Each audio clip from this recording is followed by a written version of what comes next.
please just introduce yourself? Give Yes, us your name and title. I'm Sergeant Deborah Minott, DEBORAHMYNATT. We're on day 8 now. Yes. Since Gannon's disappearance, tell us where we're at now. We saw a lot of activity yesterday and last night at the home. What's the latest update? So we are still continuing parallel investigations as well as search efforts for Gannon. Our number one goal is to find Gannon and to bring him home safely.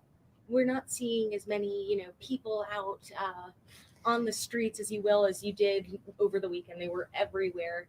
Yes. What's going on today? That's true. So you might not be able to see the larger groups that we had out there, but just please understand that we do still have those search efforts continuing, and they might be more centralized, more concentrated areas, because that investigation led us to those concentrated areas. So just because you don't see the larger groups, you don't see the horses, you don't see the dogs or the search and rescue team, that does not mean that we are not focusing on this investigation. We're absolutely doing that.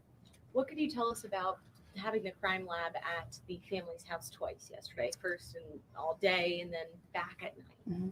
So the crime lab is used to, again, get pieces that's a part of the investigation, and that's what they're used for. So they're out there and they ensure they're doing this with the proper measures. They're using gloves, they're doing different things because they might come across something that might be part of the investigation. So it's very serious work that they have to do step by step, and that might be a need. Part of the investigation requested for them to be out there, and that's why they were there. Surgeon, what can you tell us about this video? So the sheriff's office will not be commenting or confirming any specifics of the video that was shared to the media. What we can let you know is that it is in fact a part of our investigation. Do you dispute the neighbor's description of what is seen in that video? We can't confirm any specifics.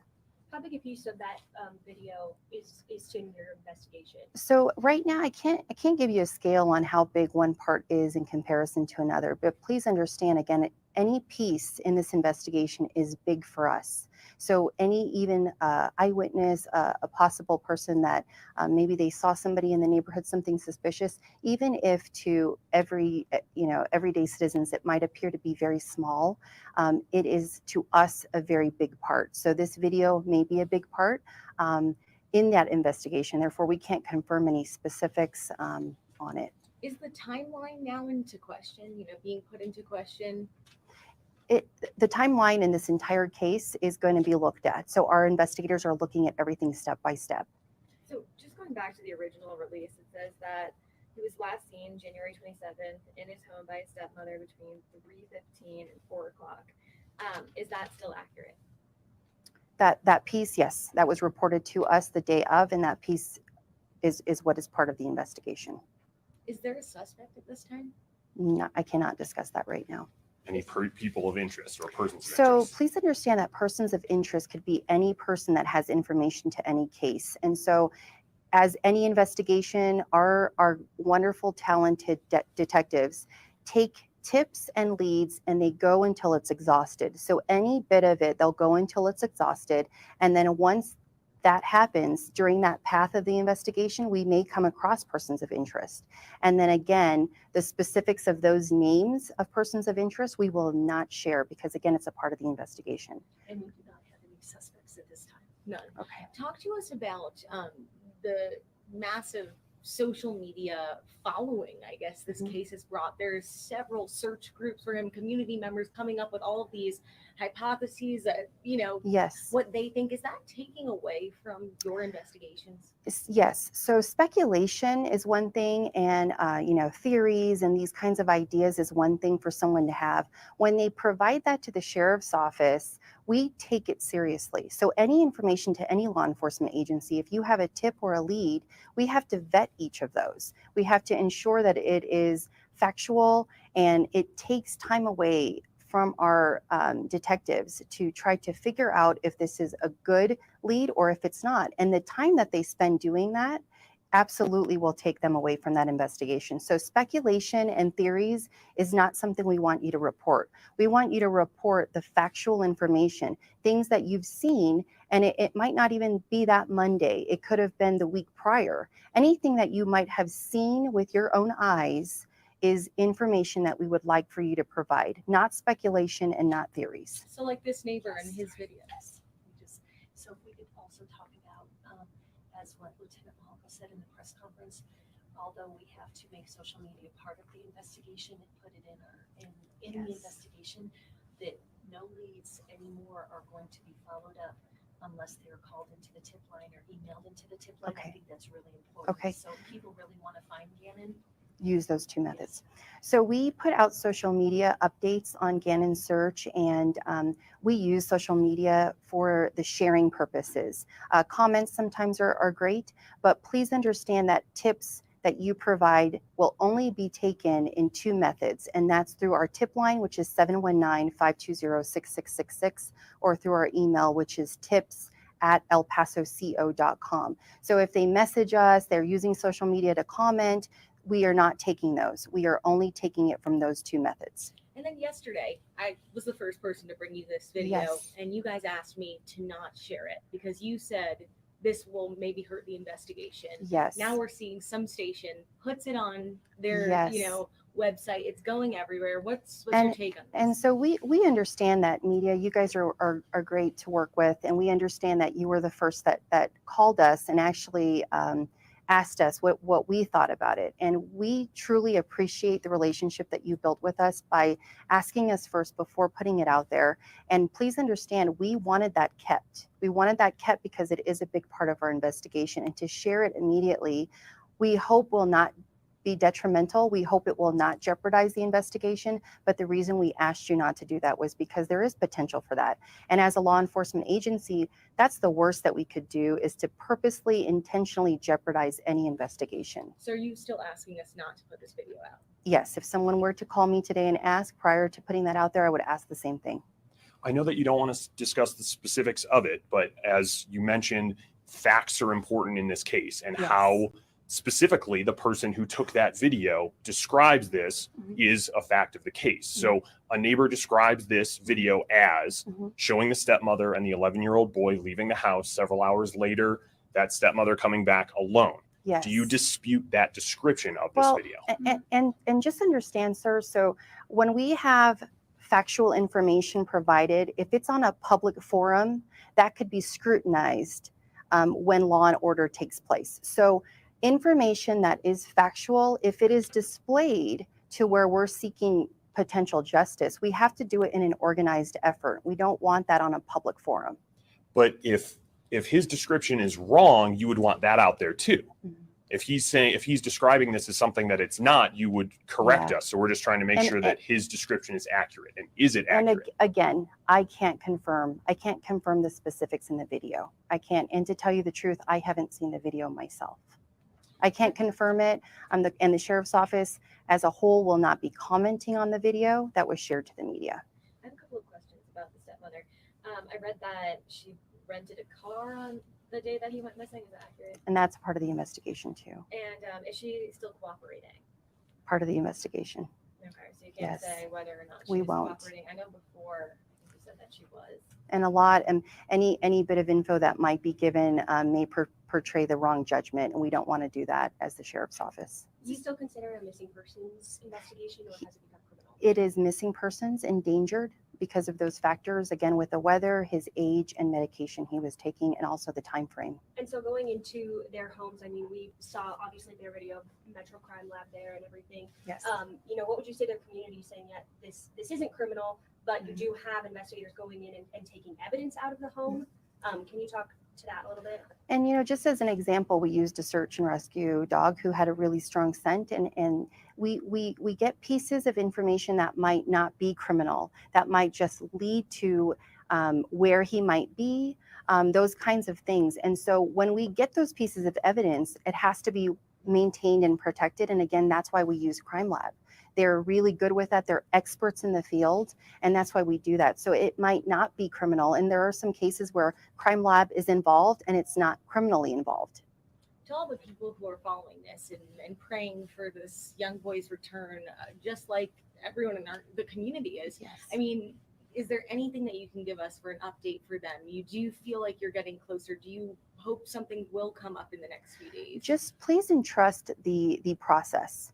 And I understand, coming from an agency, there's so many of us that are parents here, and we understand this is a devastating just to imagine, it's very devastating if that were you in the parents' shoes. And so please understand that this is sometimes a slow process. And I know that might be frustrating, but we have very skilled people here at our agency, and we have skilled resources that we're using with the FBI, with the Colorado Springs Police Department, and a lot of different resources that we're using to put the best method together. Because again, all of them, each of them that have put passion into this case are thinking of Gannon. And it doesn't matter what piece that they have of this pie, they are thinking of Gannon and they want to bring him home safely. Can you just kind of reiterate for some of the people the timeline?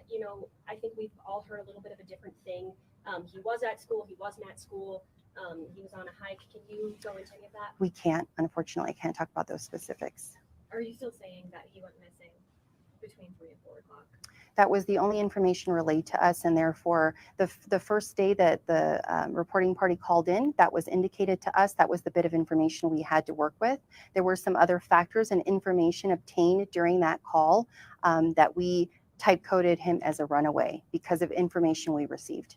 But And that when did you reporting, get that? When was he reported missing? That was the evening of Monday, the 27th, which was approximately 6:55 p.m. and that was reported by the stepmother, is that correct? Yes. So that original timeline that was just asked about is based upon the initial call from the stepmother. Yes. If this video from the neighbor would have been released on Monday when he was still considered a runaway, would it have been in the public's eye? I'm not sure. Not sure. Are you guys, so you're still assuming, are you assuming he's dead or alive? I'm not going to comment on that at this point. We always hope. We have the best hope that he is alive and we're going to find him and bring him home. And that is, again, each of the people that are involved in this investigation all have that same hope. Have you spoken to the stepmother since that piece of video came to light yesterday? I can't comment on that. And just one last question. Sure. The neighbor that we spoke to said that when detectives originally came to his house, they looked at those hours around 3 and 4, and then it wasn't until later that he decided to look back and see that video. So are you guys looking at a wider scope now that you know? That I won't be able to comment on that either. Do you encourage people to do what this neighbor did and to look back and see if there is any other info they can give to you guys? Absolutely. So again, just not any bit of information could help. So if you do have those video cameras and you live in that neighborhood, we absolutely ask that you look through those. And I know some of them are timed out, 7-day captures and things like that. So it might not just be a focus on the Monday, focus on days prior. Anything, any bit of information is very valuable to this case, and to provide that to us, not in a public forum, but to provide that to us through those 2 outlets that I shared earlier. Anything else? No. Thank you. Listen. So tomorrow, the other person in this case is that last voice you just heard, who said so tomorrow. This lady sitting right here, the defendant. January 26, 2020.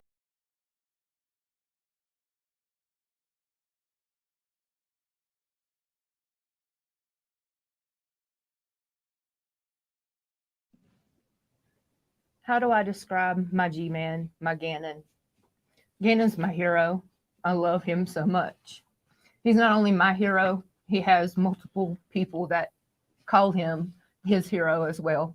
He has so many family members that just look up to him at such a small age. He's full of life. He's happy. He's energetic.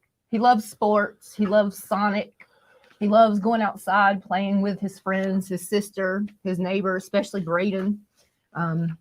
This neighborhood basically gives you a true example of who my son is. Everybody coming together, all the smiles that people have.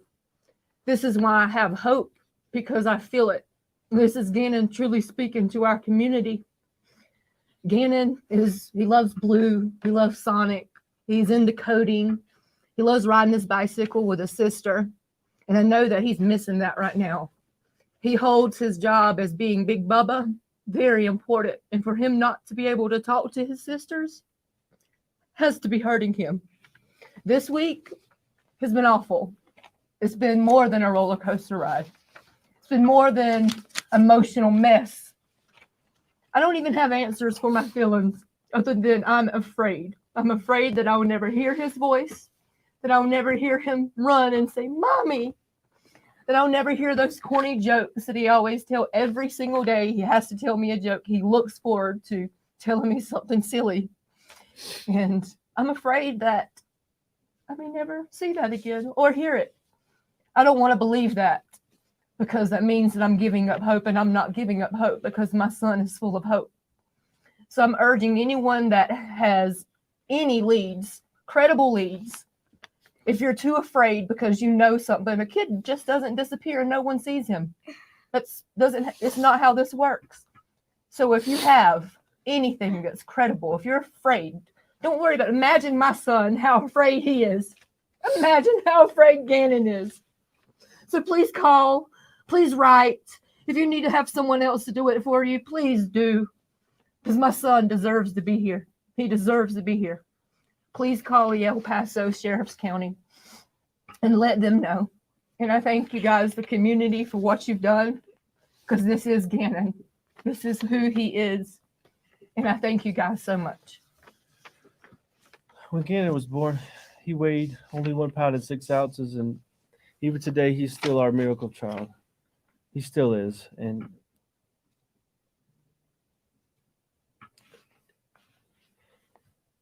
he's such a happy child, and he just brings life to every party. His smile, even today, is keeping us going. His infectious smile brings me joy every time I think about it.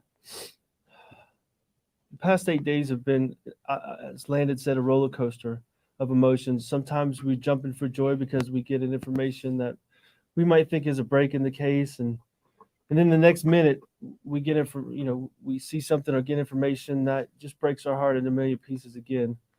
But through all this, just know that your thoughts and your prayers and your messages, keep them coming, because even if we don't respond, we are receiving them, and that has given us strength to get through this.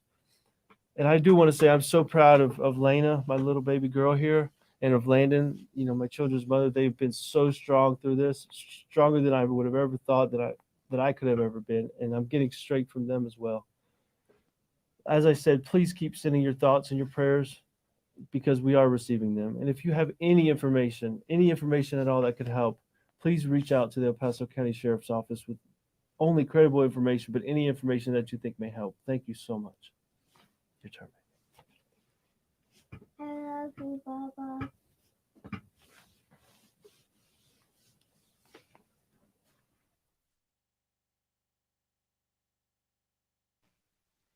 Really, I'm not in the correct mindset to be even standing up here, but if I had to say one thing, that when he said Gannon is no longer with us, I'd have to say Gannon is with us.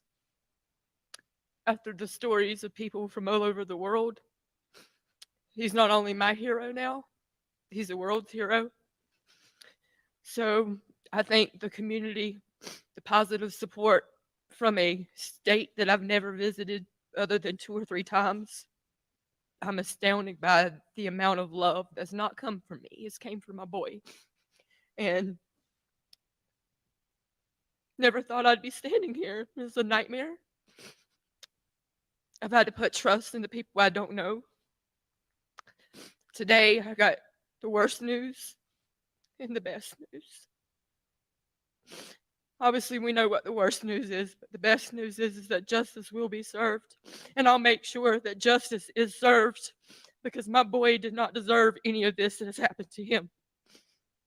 So I urge media one more time just to hold off on questions until we know that this person, the stepmom that I even trusted, that she will pay 100% for this heinous thing she done.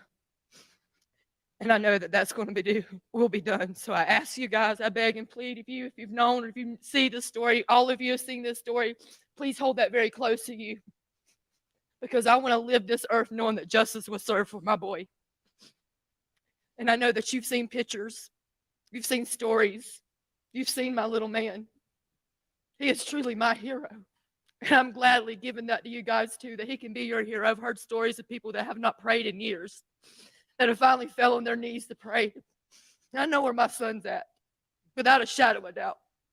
So many families have been brought closer together because of this. I know my boy is special, and I've told my people in my family and friends that Gannon has a testimony, that Gannon has a story. He's special. And this is his story. So make that story magnificent, who my child is. And I'm putting my trust into you guys to do that. So thank you for allowing Gannon to be your hero and sharing him with us.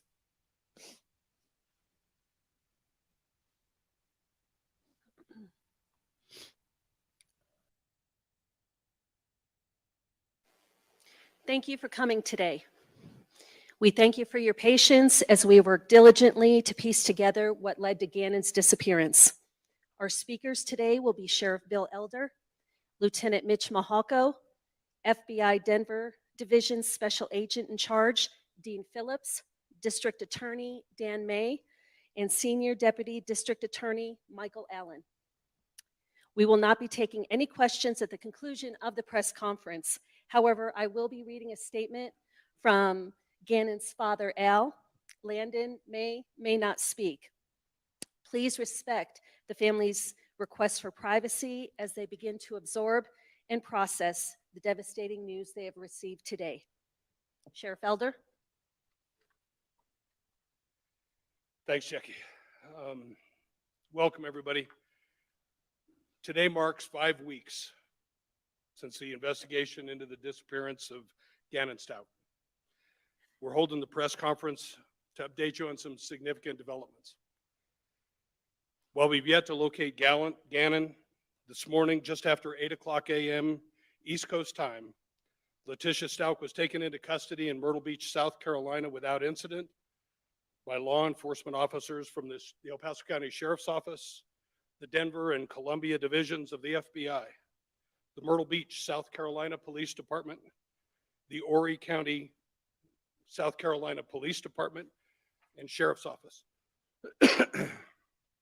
Letecia will be held without bond in the J. Reuben Long Detention Center in Horry County, South Carolina, where she will remain until she's extradited back to Colorado Springs on the following charges. Charge 1, murder in the first degree of a child under 12 years of age by a person in a position of trust. Child abuse resulting in death. Tampering with a deceased human body, and tampering with physical evidence. I cannot stress enough what a difficult time this has been for Gannon's family. Like Jackie said, they've provided a written statement, but they will not, and they won't be providing any interviews at this time, and I ask that you protect their privacy. This has been a rapidly developing and highly complex investigation, and it underscores the importance of teamwork in the law enforcement agents in our community. While our hope is always that tragic cases like this never happen, it is precisely why the extremely close relationships we enjoy with our local, state, and national law enforcement partners becomes the most important. The list of people from around the country that have worked many, many long hours and invested themselves so deeply and is long and impressive. I offer my sincere thanks to each and every one of you for all that you've done in the investigative efforts so far. The safety of the citizens of this community is the top priority to all of us standing before you today. We'd like to thank the thousands of members of this community for your compassion, your kindness, and your thoughtfulness, your generosity, and your support while we've taken on the tireless search efforts over the past 5 weeks.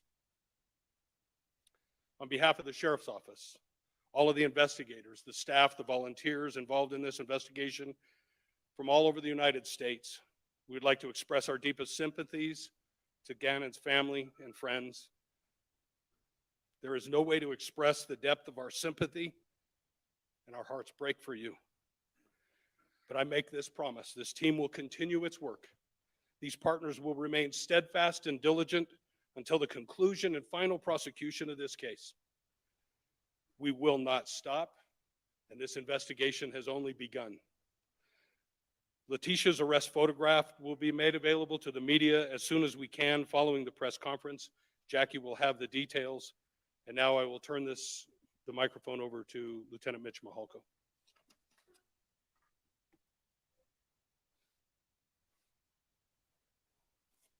Good afternoon. We will not be going into detail about the information in the investigation which ultimately resulted in the arrest of Letecia.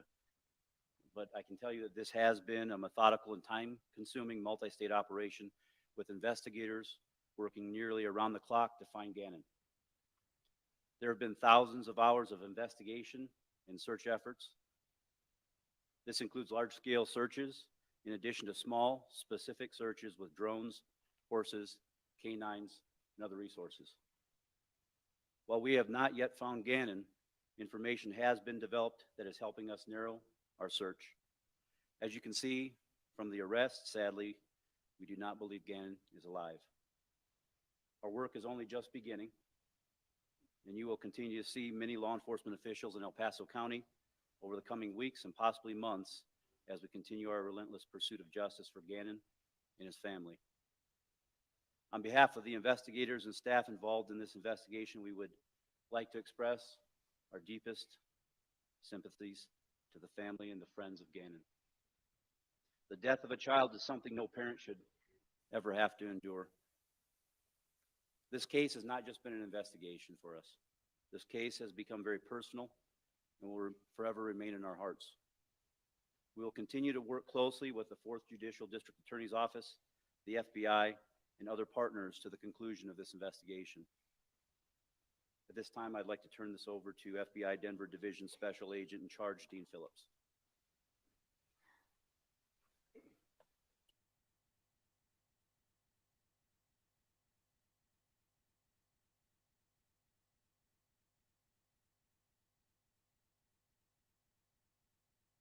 Support staff and our task force officers, we express our deepest condolences to the family, the friends, and the loved ones of Letecia Stauch.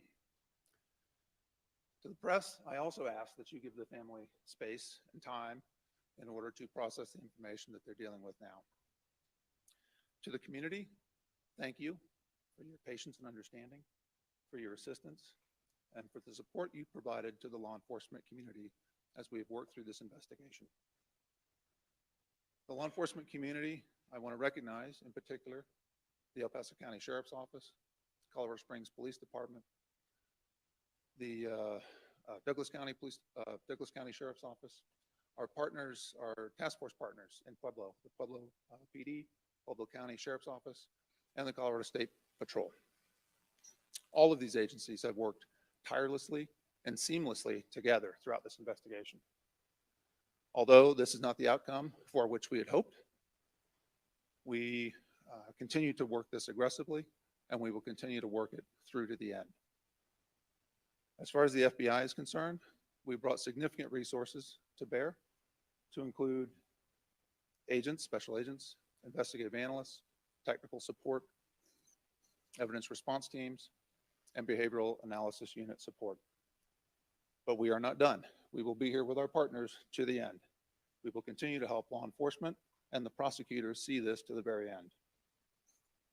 And know this, when it comes to the loss of a child, the FBI will always bring all available and logical resources to bear to help our law enforcement partners when called. We will answer the call. To the community, I want to tell you that at this point, all the evidence points to Gannon's disappearance being the result of foul play, but we have no reason to believe that there is any information or intelligence indicating a threat to other children in the community. Thank you very much.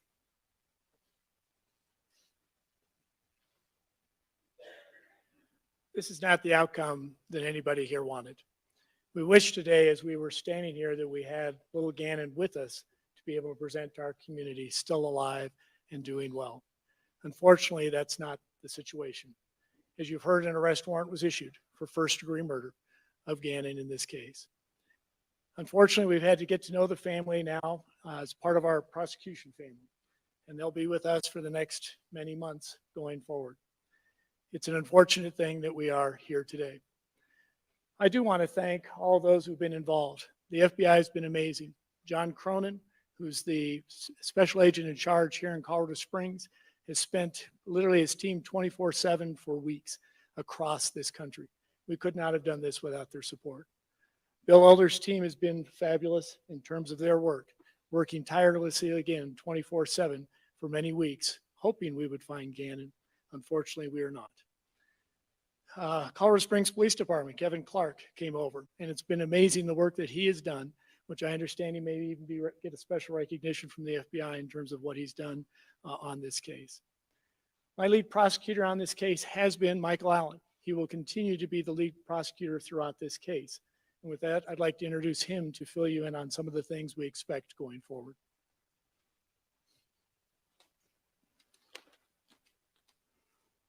I want to let everybody know that the affidavit in this case supporting the arrest warrant remains sealed. We do understand why this case has drawn the attention it has from across our community and also across our country. But we want to do everything we can to make sure we achieve justice for Gannon. So we're not going to talk about the facts of the case going forward. We want to make sure that we protect these criminal proceedings. Anytime a child goes missing, it's natural for people to want to help out. And we encourage people, if you have credible tips, to still report those tips to the Sheriff's Department. We are going to continue this investigation. And really, it's a two-pronged investigation at this point, or process, I should say. One, we still want to bring Gannon home so that he can have a proper burial and his family can achieve the closure that they need. But we also want to hold the person that we are charging, Letecia Stauch, accountable for what she did in this case. She has been arrested on the following charges: murder in the first degree, child under 12 by a person in position of trust. That is a class 1 felony and carries a potential penalty of life in prison without parole. The other charges are child abuse resulting in death, tampering with the deceased body, and tampering with physical evidence. The extradition process is where we are now. We will proceed until we get Letecia back here to face formal filing of charges, which will be sometime in the coming days. We do have a team of folks in Myrtle Beach, South Carolina right now, 2 prosecutors from our office, FBI agents, and members of the El Paso County Sheriff's Office. They're collecting evidence even in South Carolina as we speak, and that will continue until they exhaust that effort. I do want to add too that all defendants, Letecia included, are innocent until proven guilty beyond a reasonable doubt. That will be the case. It's our burden to prove this case beyond a reasonable doubt. We are confident that we'll be able to do that. But because we have that burden and we want to protect these proceedings, we won't be commenting again on the facts of this case. Thank you very much.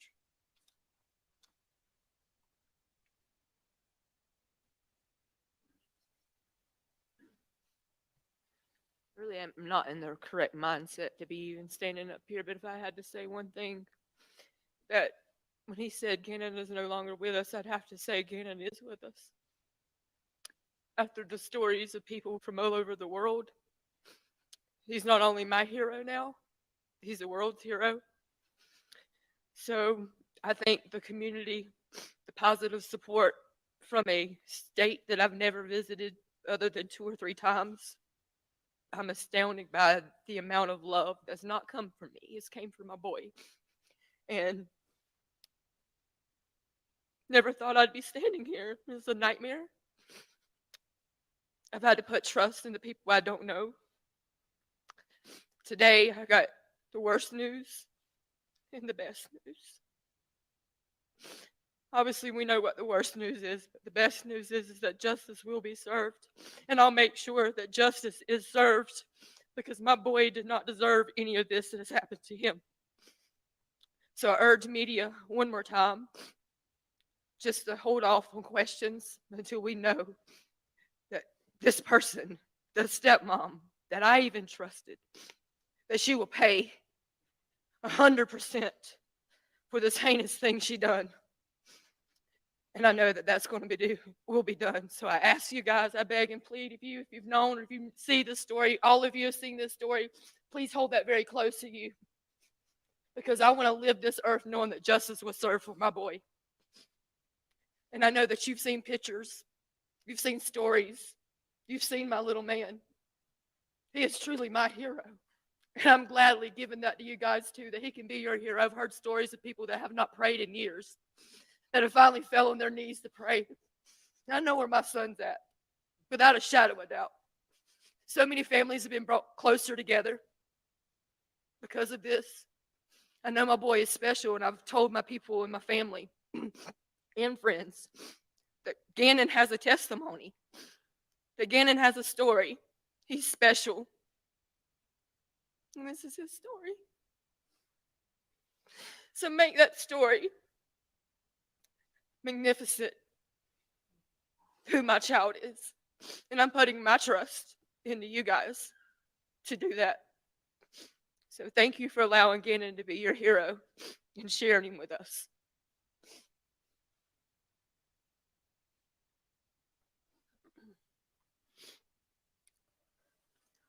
So now I'm going to read a statement from Al, Gannon's dad. In a moment on September 29, 2008, my heart stopped as my baby boy entered this world way too early, weighing only 1 pound, 6 ounces. His infectious smile and constant laughter made an impact on every single person he's ever met. Although I miss the years when he was learning to walk, learning to talk, and he had welcomed his little sissy home from the hospital, I've been looking forward to his teenage years and the fun we had ahead of us as he became a young man.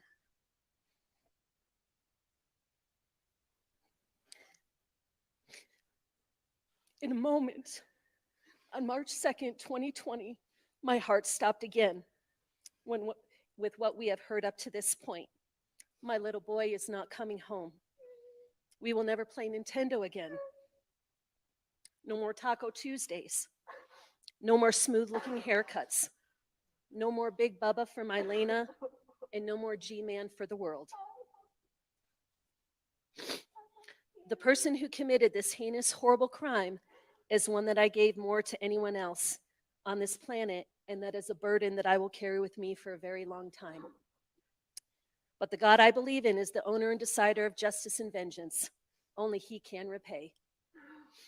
Although I am selfish and want my baby boy here now and forever, how can I question God for bringing Gannon home to him? Because Gannon believed in God, and I will never stop believing. Thank you to the El Paso County Sheriff's Office and the FBI for the thousands of hours it took to uncover the truth as we know it, and may they stay strong and focused as they move forward.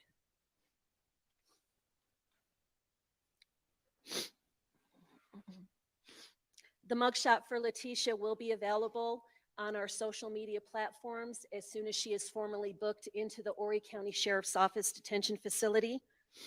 I do have press packets available for the media, which will be available at the conclusion of the press conference. As Senior District Attorney Michael Allen said, all investigation questions should be directed to the District Attorney's Office. All search effort information will continue to come from the El Paso County Sheriff's Office. Right now, I'd like to take the time to thank the media for your constant coverage and not letting this nation forget Gannon. Our work is not done. Let's continue to work together to find him. Thank you for coming.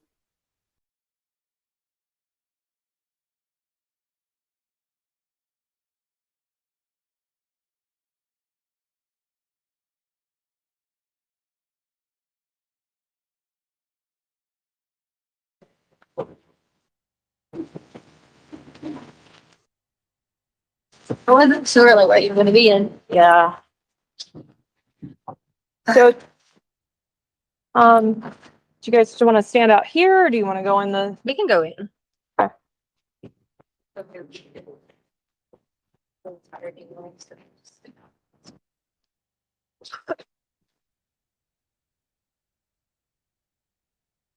I'm Detective Bethel, by the way. Okay. This is my partner, Detective Riley. Sorry, I'm just a little.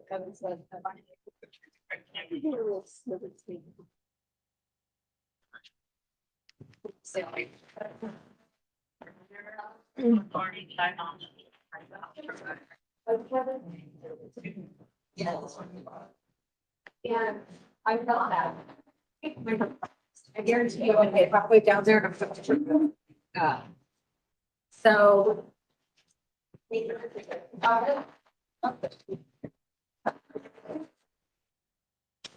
So we were just notified about what's going on again, and so I just want to start from the beginning, to make sure that I have accurate information. So your name, ma'am? It's TECIA. And same last name, Stauch. AUCH. Your date of birth? 8483. Give me the address, because I don't think that street name's right. It's just Mandan, MANDAN. How long have you guys lived there? A little over a year. And your name, sir? First name's Eugene.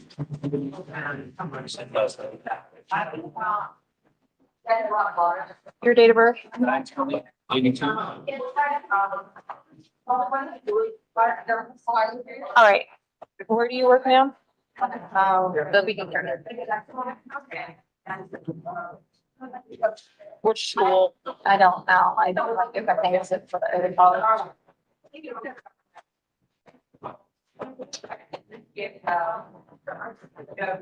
And you, sir? I'm in Ashland. Full time.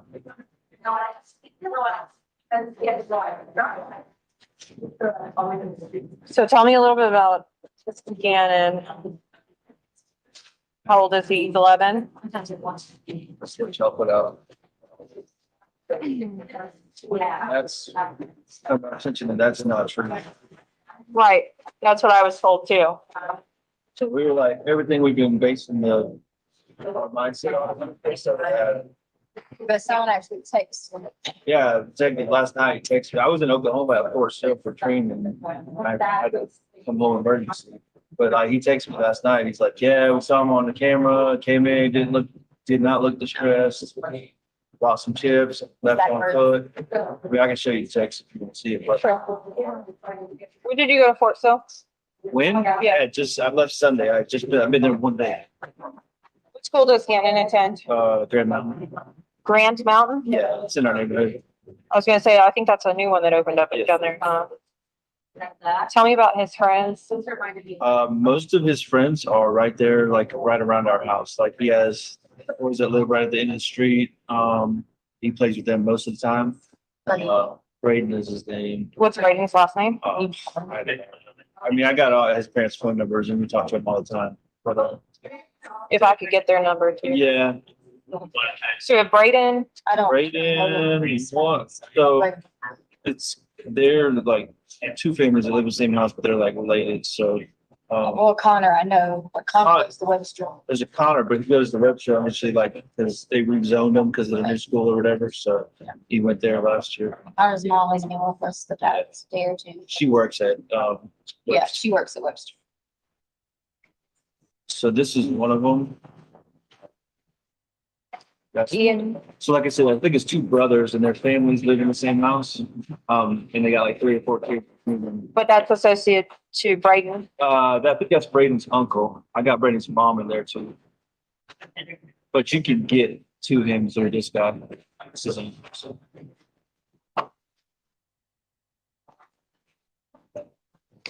When was the last time that Gannon went to school?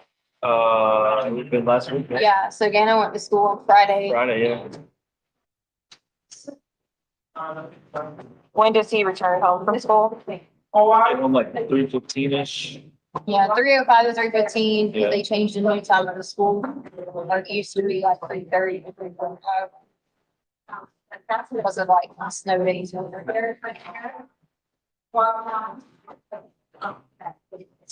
So Braden and Connor, are those the only two friends? I mean, I don't even know the parents. I'm looking. He wants to meet them all on top of home, so he has all their numbers. I don't even, like, I know them from coming to our house. Like, I don't have a reply down. There's one more. This so Lily is my daughter's friend, but she has a brother that's Gannon's age as well. and they kind of live like right behind us. What is the brother's name? Reese. Reese. I do know that because I hear playing with Sale all the time. So they live on the next street over. And sometimes they'll ride their bikes over there, but they mainly play with these boys, these Braden. And then right next door to them is a group of girls that my daughter plays with. Okay. I just know their mom. Canberra is the mom, and that's her number right there. 801. Oh, yeah. CAMBRA, I think.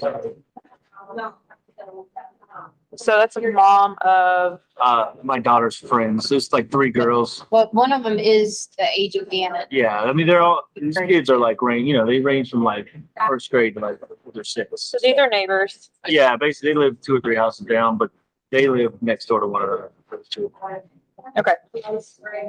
And that's about it. That's all they really play with. Now he's got some other friends at school, but he never really goes to their house and stuff like that. The point of concern was this right here. This is where the concern started. I'll show you the text message he sent me. Okay, so this was, he stayed at home yesterday because his stomach was hurting. So we went hiking on Sunday.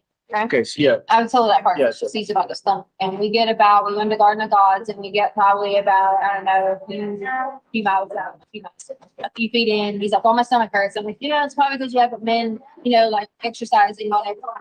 He's had this problem for a while because he gets like really bad constipation.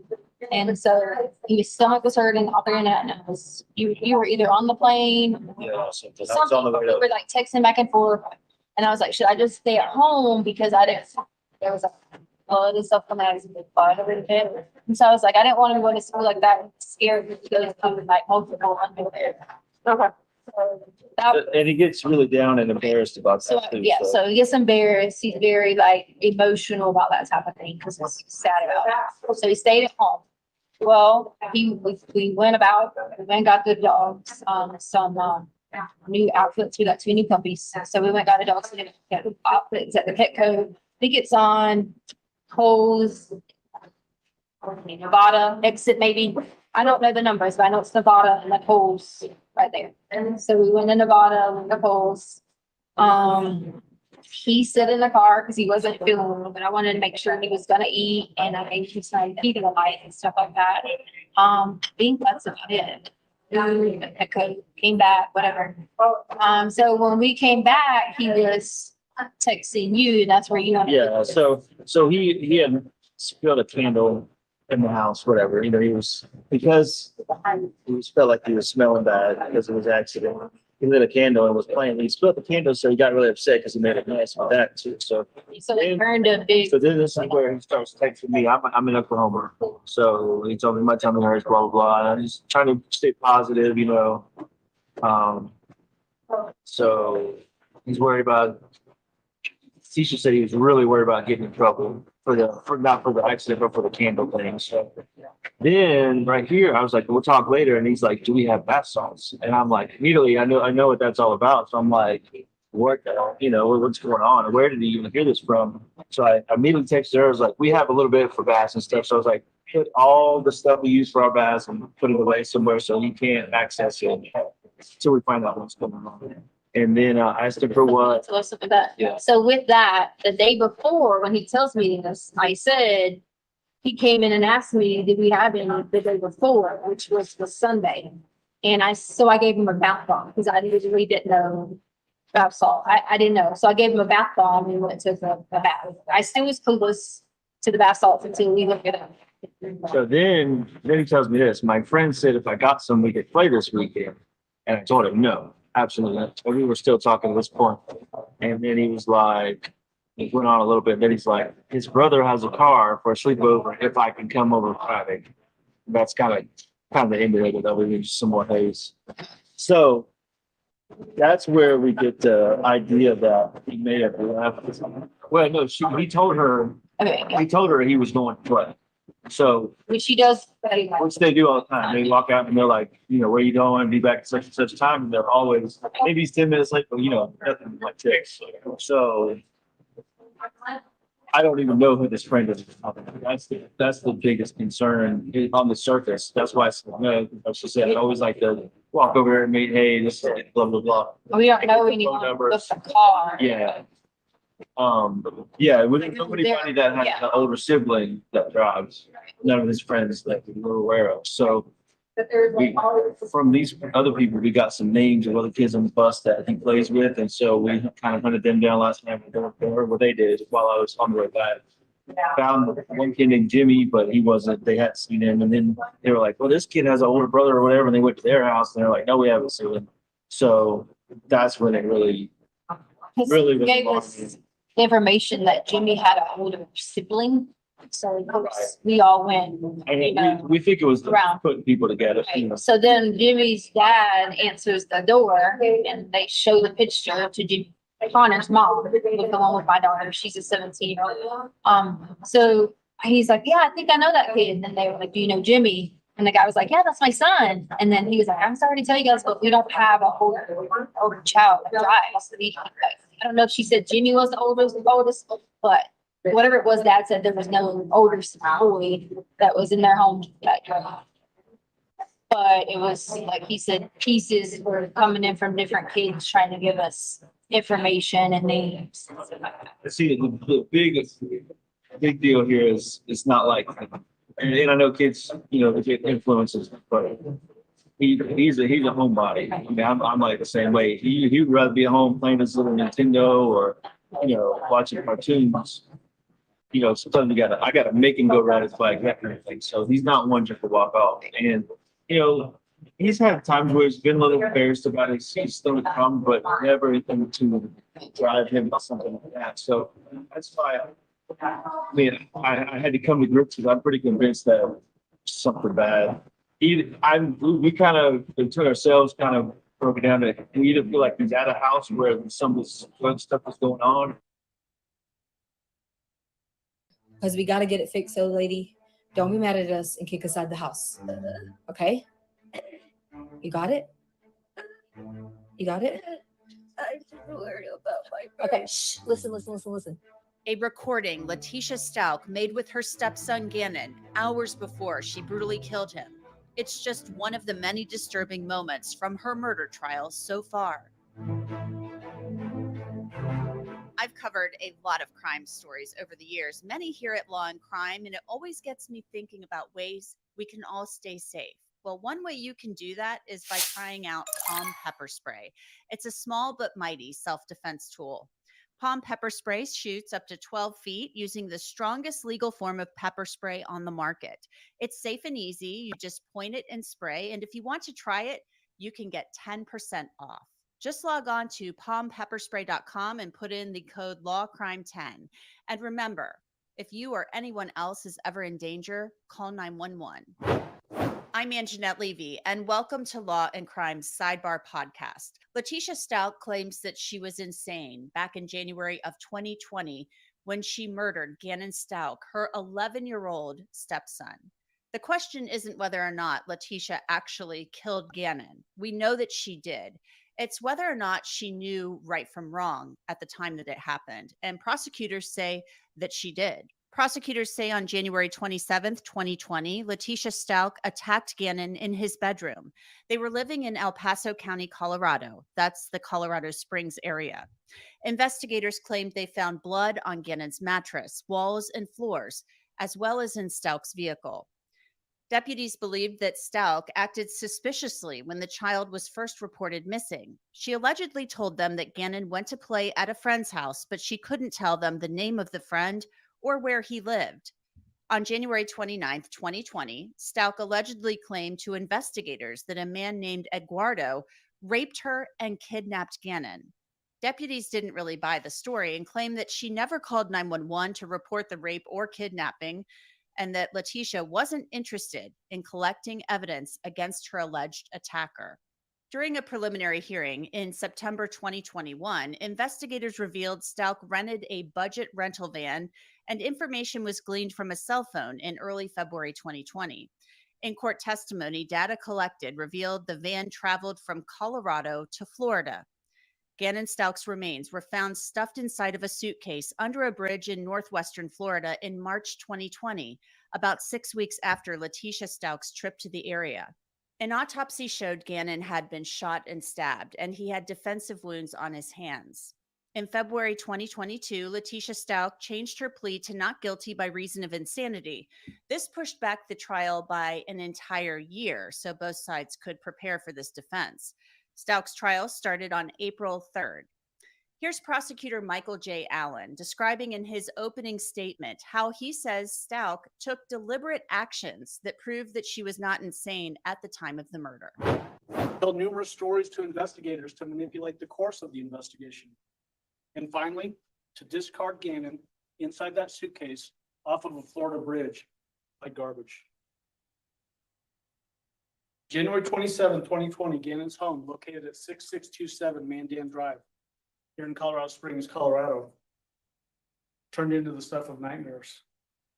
In fact, the one place a little boy like Gannon should have felt the safest, his bedroom, turned into, like I said, the stuff of nightmares. That bedroom is in fact where he was brutally murdered. The defendant attacked him viciously, mercilessly, deliberately, and intentionally.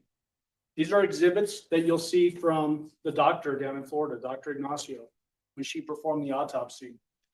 He'll tell you that Gannon suffered 18 stab wounds to his body, his chest, his back, his head, and most importantly, his arms and his hands. Why is that important? Gannon was fighting for his life, and those were defensive wounds. Next came a crushing blow to his head that was so strong, it fractured his skull like an eggshell. That wasn't enough for this defendant. He retrieved a 9mm handgun, fired it at Gannon 3 times. 2 bullets struck the pillow near him and were caught in the fibers of that pillow. That 3rd bullet entered his jaw, traveled through his head, fracturing his mandible, his vertebrae, hitting his spinal cord, and lodged in the back of his head, and was recovered at autopsy. Allen went on to describe how he says Letecia Stauch took steps to destroy evidence. There were no obvious signs of a struggle or a murder because the defendant had cleaned them up. And also realized she had Gannon's blood on her person. Clothes that she was wearing, likely containing Gannon's blood, based off of how much blood had hit the walls, were never found. Her clothing was never found. After the prosecution made its opening statement, it was the defense's turn. Letecia Stauch's defense attorney, Will Cook, said that he doesn't deny that Letecia Stauch killed Gannon. He said that a psychotic break led to it. And the acts, putting Gannon's body in a suitcase and traveling 1,300 miles whole of Florida and throwing the suitcase, Gannon's body in it, side of an overpass. Different stories she told. She was raped by somebody. Person who raped her kidnapped Gannon. Hear all the stories. The prosecution's going to play it for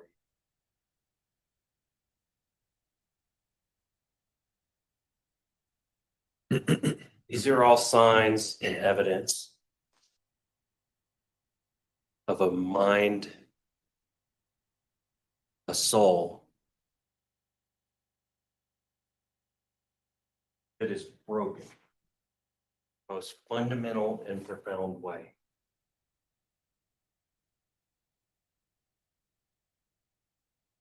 So broken,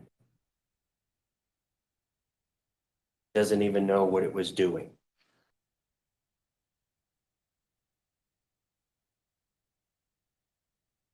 What was going through that person's head?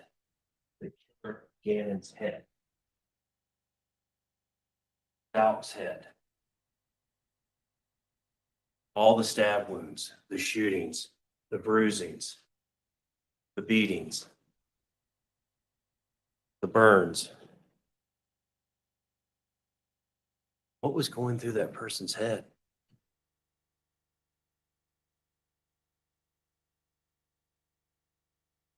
I don't know. I don't know.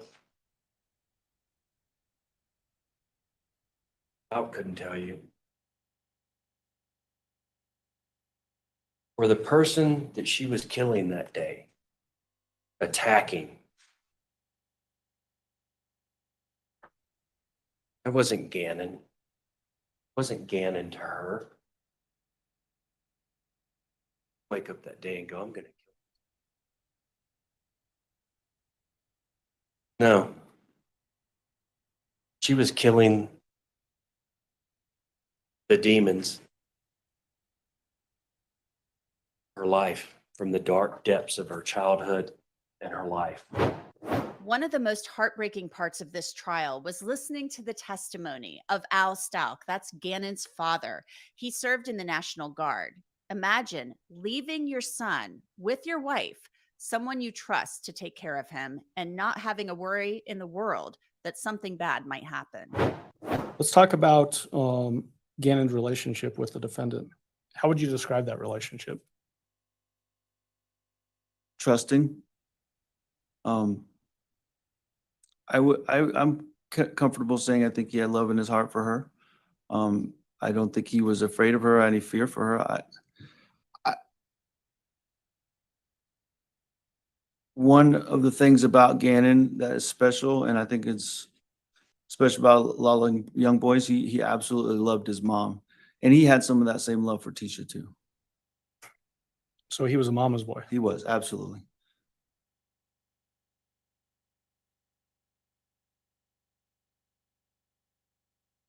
How was, I guess, who would discipline the kids? And when I say the kids, I'm talking about the little ones. So Lena and Gannon. Both of us, both myself and the defendant. Al Stauch then testified about when he realized that his wife, Letecia, was lying to him about what happened to Gannon.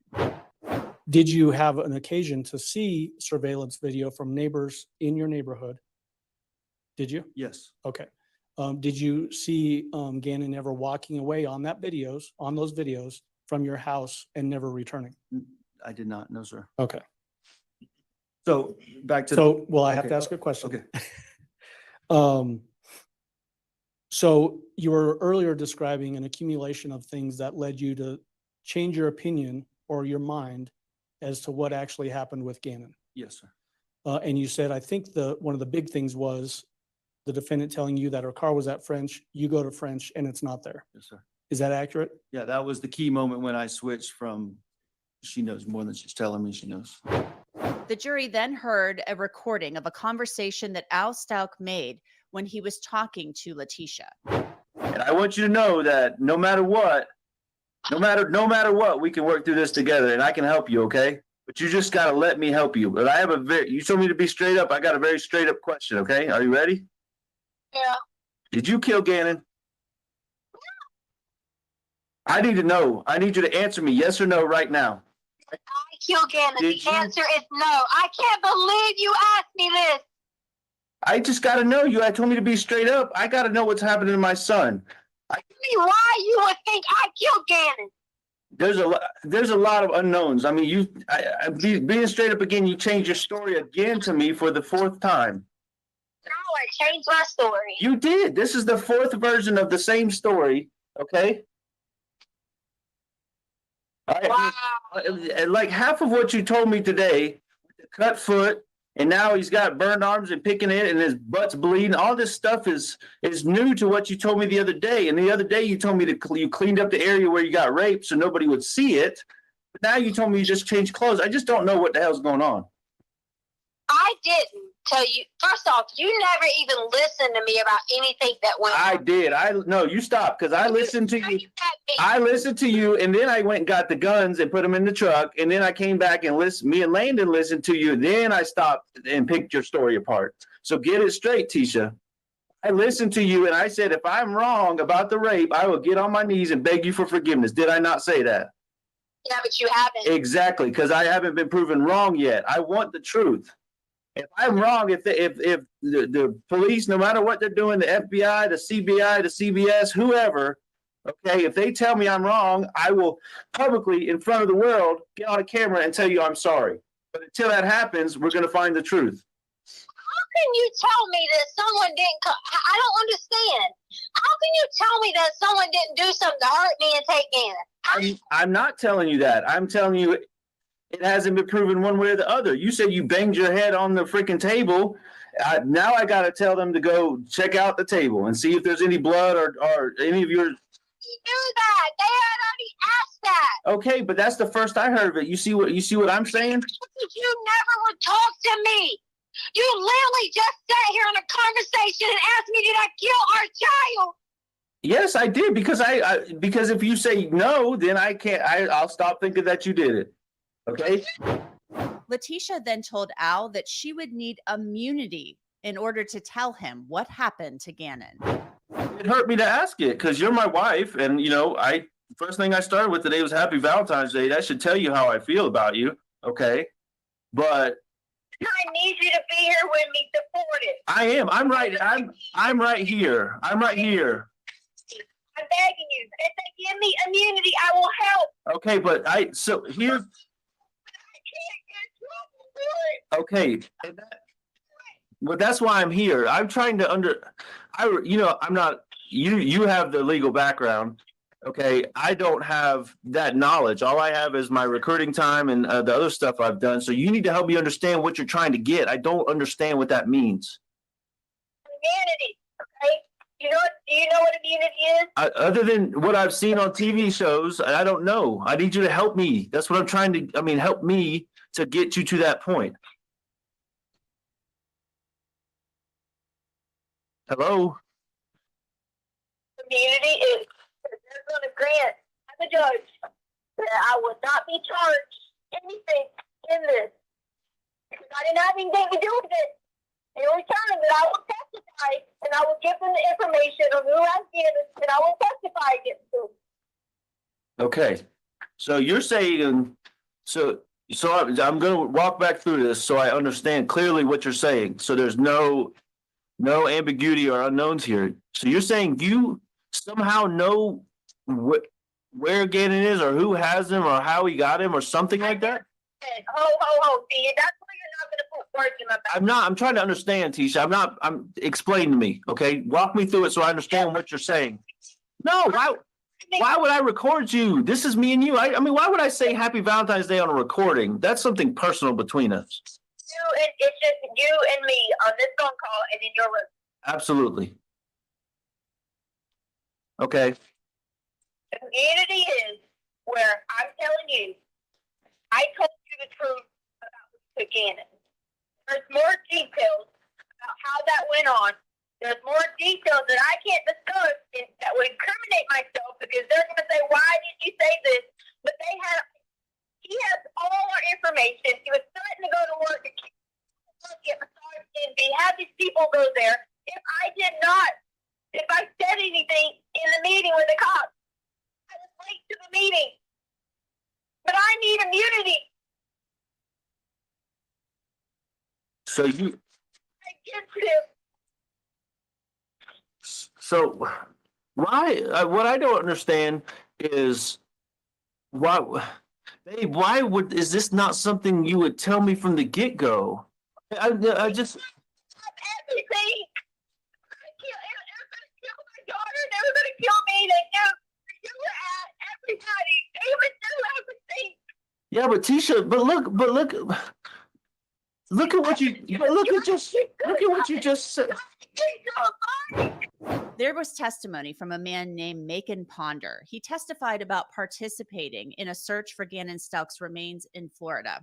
He found a suitcase and described what he found inside when he opened it. Did you open it? Yes, sir. Tell us about that. I was the first one to unzip it. And before we opened it, as soon as we unzipped it, we immediately noticed the smell. That's what hit us first. And finally, an autopsy conducted on Gannon's remains revealed that he died as the result of homicide. His cause of death, a gunshot wound to the head, and trauma, blunt force trauma to the head. Toxicology testing revealed that Gannon had acetaminophen in his system at the time that he died. That's not unusual. That's essentially Tylenol. But what was unusual was the test results showed that he had the presence of an opioid in his system. What other things did you find in Gannon's bodily tissues? He also had hydrocodone in the liver tissue. All right, so let's talk about hydrocodone. What is hydrocodone? Hydrocodone is a narcotic analgesic. It's a drug used for pain, and that is also found in cough medications because it's supposed to suppress your cough. Is hydrocodone a controlled substance? Yes, you need a prescription for that. So I can't just go to Walgreens without a prescription and buy hydrocodone? Yes. Is it indicated as highly addictive? Yes, you can be dependent on it. What are the effects of hydrocodone on a human? Depending on the dosage, you can initially become drowsy, lightheaded, dizziness, and if you take a higher dose, it could lead to respiratory depression, or you'll have problems breathing. You'll have lethargy, coma, and eventually death. Was it unusual, in your opinion, to find hydrocodone in a child of 11 years old, like we did here in Gannon's death? Yes, I found it unusual.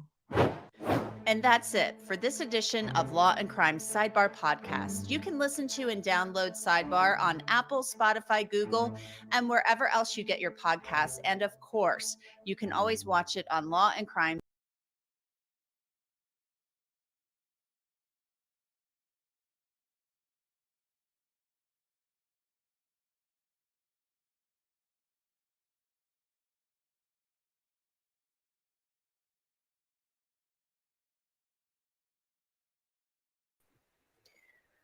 The entire situation is ridiculous. I mean, so much dysfunction, so much toxicity, and the kids were all in the middle. If someone wants to grab the link, come up and we can talk until the trial starts again, because it's insane. You have the entire situation with Landon and her husband, Mike. Then you have Al and Letecia, who married in a whirlwind, basically. They met on the same softball team that Al and Landon were on, and they were married in the next year. And like all the kids were just like thrown in the mix. And yeah, and you know, my husband comes into chat sometimes and he'll say things. He's not a fan of Al. And I've told my husband, I'm like, you know, would you give Al a break? And he's like, no, I can't. He's like, because, you know, he should have done things different. And, you know, that's just, we can all have our opinions, you know? And it's just, ugh. When it comes down to is, Letecia did this. Thank you, Sue. Thank you. It's just, the whole thing is absolutely disgusting. I mean, absolutely disgusting. You know, in life, everyone, we can all be the bigger person, you know? Everyone can. You know, we all are put into situations we don't want to be in. Letecia chose to marry Al. And Al is a very codependent person. He is. He has to be married. He has to be in a relationship.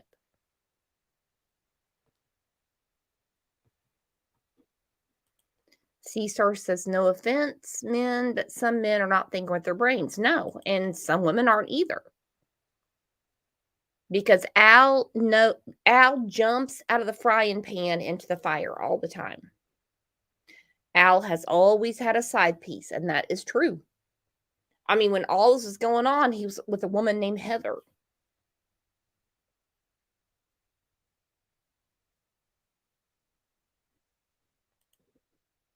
where Summer said, no way in hell was that Leticia's first time abusing that child. No, of course not. And I think basically what Leticia's calculated. I think what she would do is make sure that Al wasn't around, and she would make up these stories about things that were going on. And it's horrific, to be quite honest. You know, that's the reason that Al got counseling for all the kids, but just not for Letecia. But his mother said she should be medicated. I don't get it. I really don't. I mean, because how can you have so many dysfunctional adults, so many in one household? You have Letecia, you have Al. And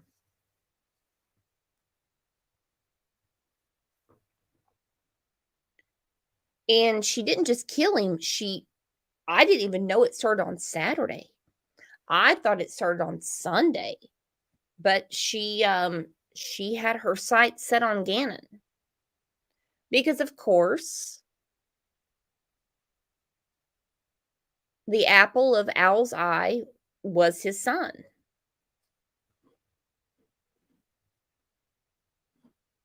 What is Jacob saying?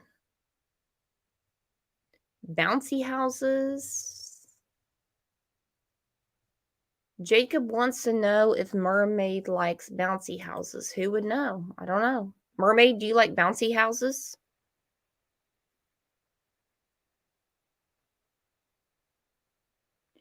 It's just such a weird dynamic, you know? I can't figure it out.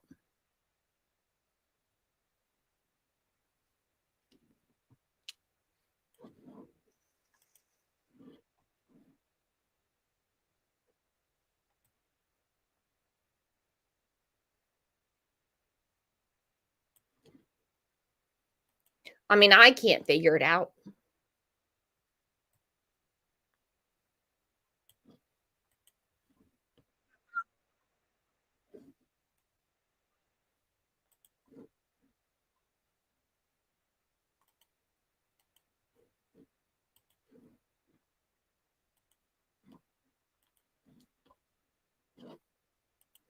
And I mean, any way you look at it, I mean, Letecia is, I mean, she is a devil. What she did to Gannon, she took her time killing him. She took her time. Hello, Tiff. Jacob, why are you asking people if they like bouncy houses? Is your brain broke? What are you doing?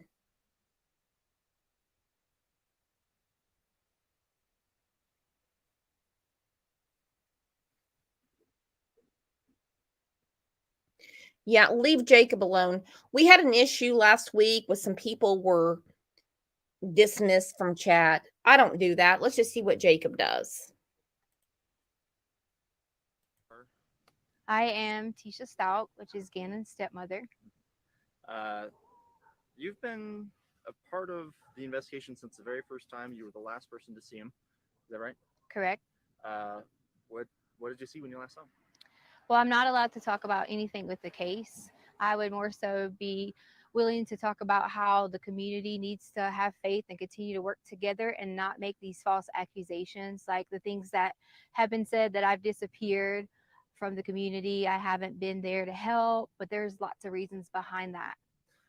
Reasons like death threats, right? Right. Death threats are one of them. My family's getting lots of death threats. We counted over 20 some death threats already. Two, my husband's ex-wife is living in our home. And of course, I'm not coming home to do these things and to help with the family when I was kind of like told I couldn't. And then many other things that happened with the El Paso County Police Department, you know, and in doing the investigation, I was told I wasn't complying. And could I elaborate on that? Please do. Yes. So I asked for an attorney during the interview, and I was denied that by them. I was held because they were blocking the door, and I was told I couldn't leave, and that if I would have touched them, they would have probably, said I still wasn't complying, or said I was, trying to run away or something. But during the interview, I asked several times, could I stop the interview? Could I get an attorney? Could I stop the interview? Could I get an attorney? I was denied. I was told I couldn't get nothing to drink. I couldn't go to the bathroom. I mean, it was continuously that my constitutional rights were violated. And that's why you say that they said then you weren't cooperating with the investigation. That's why they said I wasn't cooperating at that time. Correct. And why did you ask for an attorney at the time? Well, I asked for an attorney at the time because there was one individual, there was two really good detectives. And so I'm not, going to talk bad about detectives, but the tactics they started to get when I would answer questions, they try to, they're detectives. They're supposed to twist. The one main goal is to find Gannon. But during that time, some of those things made me feel uncomfortable the way they were saying things. So I immediately stopped and felt like an attorney would help me with some of the vocabulary and things like that I needed help with, and understanding some of the things that they were asking. I'm going to shift gears to what has become a huge online presence of people obviously trying to do the right thing, help find Gannon. But at the same time, sometimes it just feels like rumor mongering. Have you seen any of those comments yourself? We have. And see, that's one of the main things we haven't been around in the public eye, because I didn't want to expose my family to it if all these things were going on. There was comments about Gannon getting pushed off the hike, and there was comments about this, and that's just not true. I took care of Gannon for the last 2 years in our home because his mother didn't want to do it. And I would never, never, ever hurt this child. And I know there's some questions out there about, okay, so tell me what happens.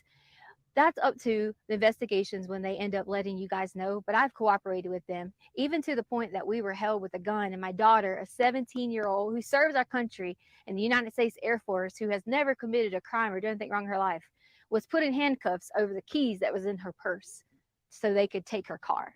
And they weren't in there. They weren't even in her car. I mean, in her purse. And they were in my pocket. You originally didn't even know it was the law enforcement officers? I didn't know it was a law enforcement officer because when he came out, I guess he was putting his jacket on, and it wasn't necessarily his fault. He was adjusting and happened to catch me. But I saw the gun and I panicked originally and kind of thought, oh gosh, who's this guy? And then once I realized it was the sheriff's office, I was totally okay, but they still had a gun and told me they were going to shoot me. But I was really concerned about my daughter, asking why she was being detained in handcuffs and things like that, when that shouldn't even happen for a child. That shouldn't happen for someone who was standing inside of a store shopping, because we couldn't have any clothes because all of our clothes were here. If we came here and got clothes, we would be harassed. So she went to purchase some underwear and things like that and was put in the handcuffs in the store, and then brought out with men with guns. And that's just not okay. They could have approached me and said, hi, I'm with El Paso County. Can I please get this? Instead of the way that it happened. I'm just going to check your chat. Doing great. Want to make sure that we're still good on recording, still can hear you okay. Okay, yeah, sounds like we're good. Every once in a while my mic will give out, and I want to make sure that's not going to happen here. Okay. I should try and clarify here. Not necessarily crime rates, but the way that people are reacting online to rumors about you with the source. Oh yes. Wow. The rumors have gotten so bad.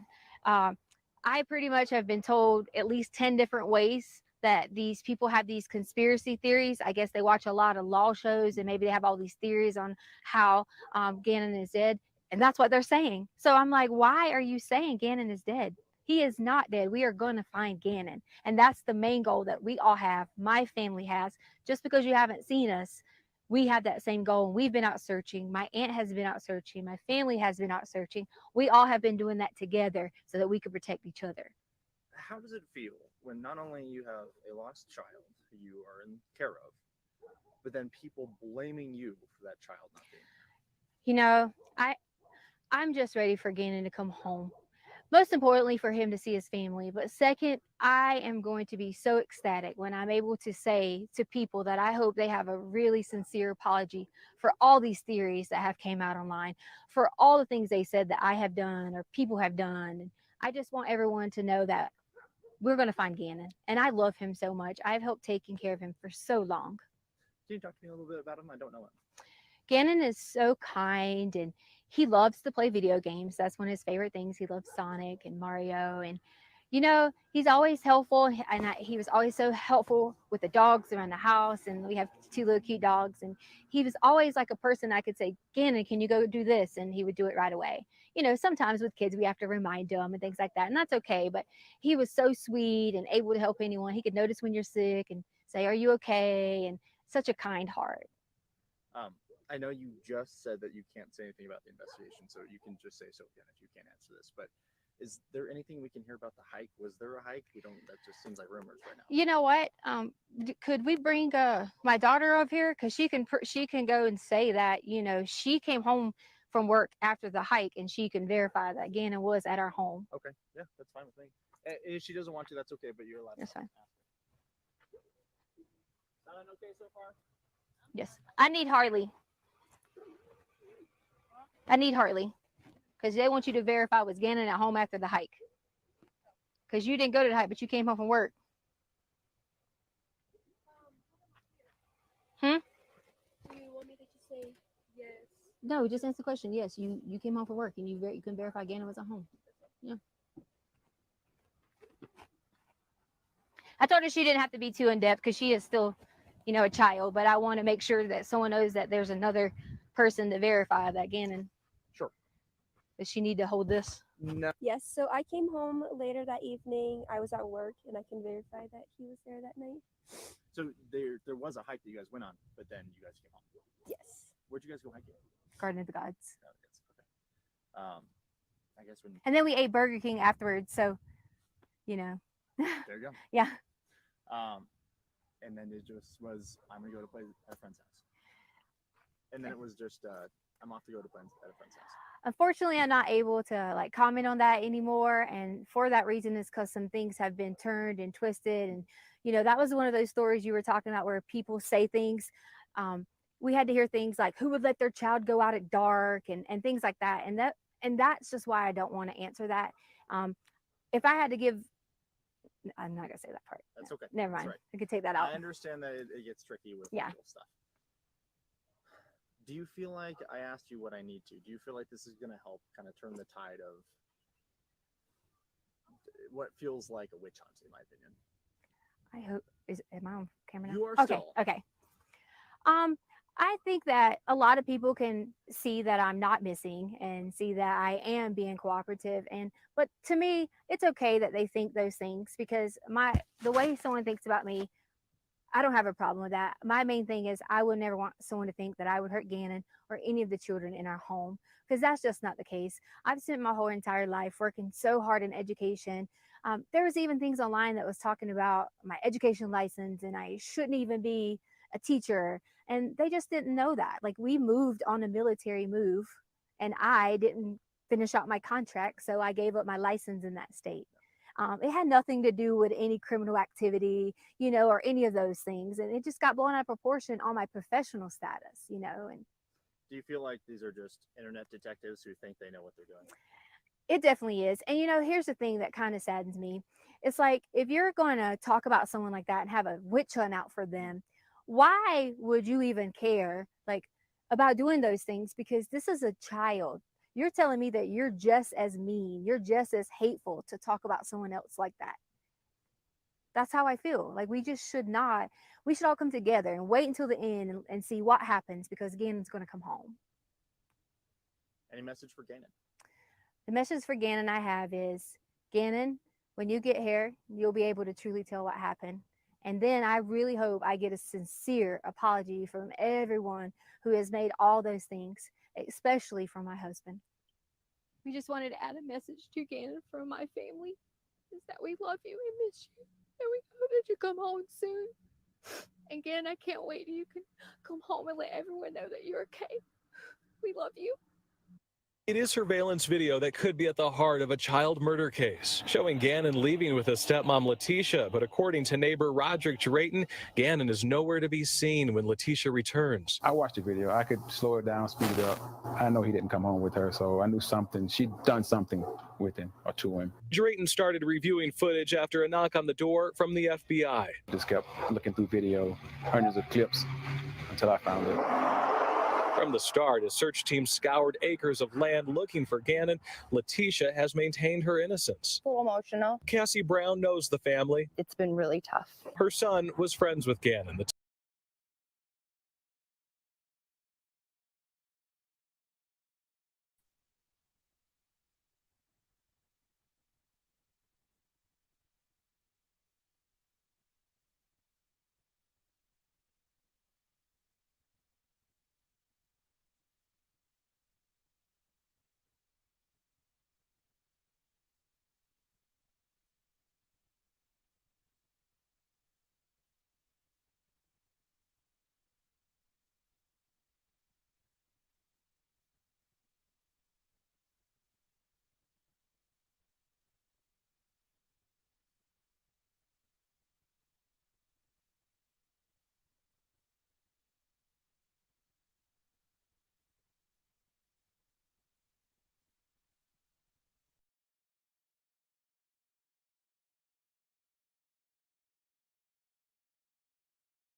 Charges tonight after bludgeoning a convicted sex offender with a moose antler.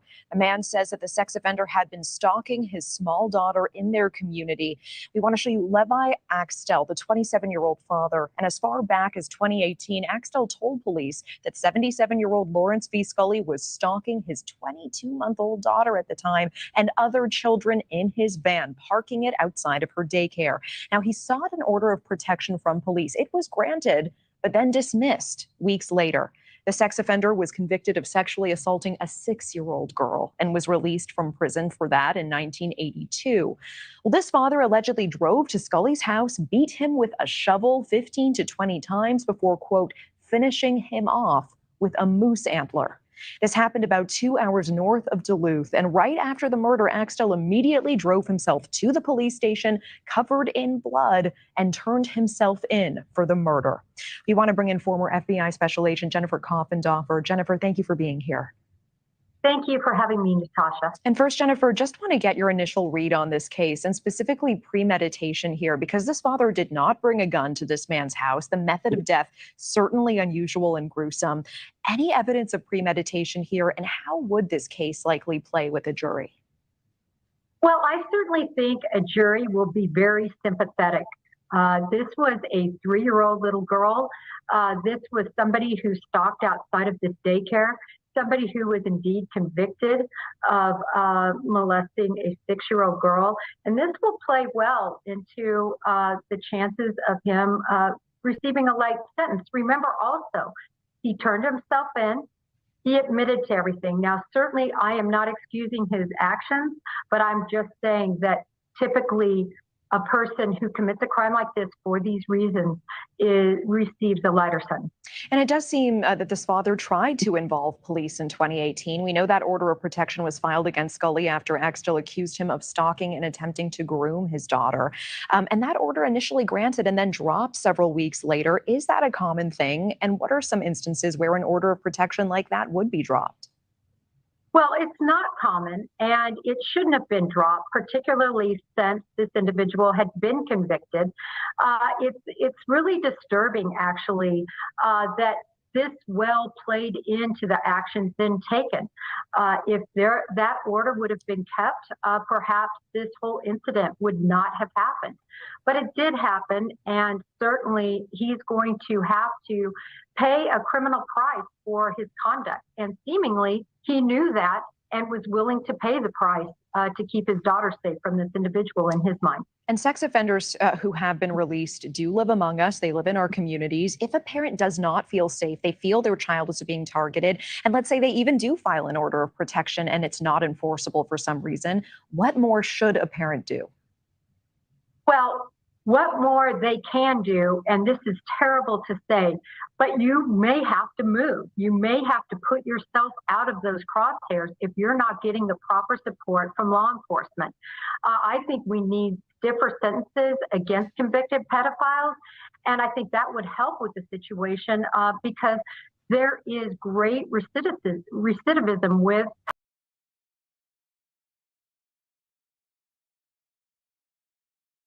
outside the presence of the jury at this point in time. Prosecution? No, Your Honor, thanks. Defense? Nothing from the defense. Okay. Let's go ahead and bring the jury in.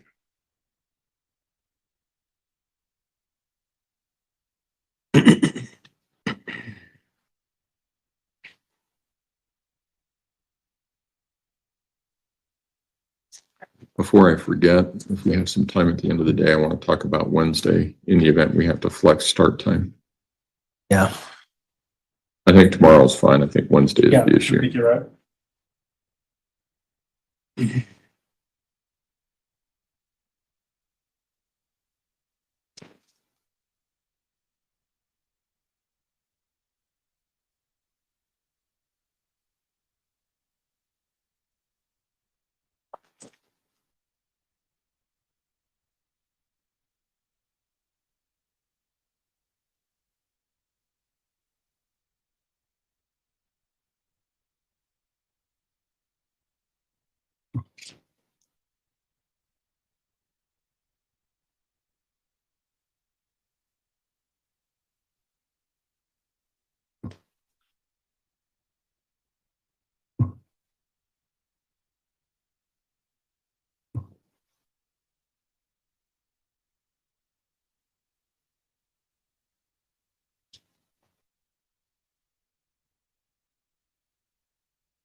All rise for the jury, please.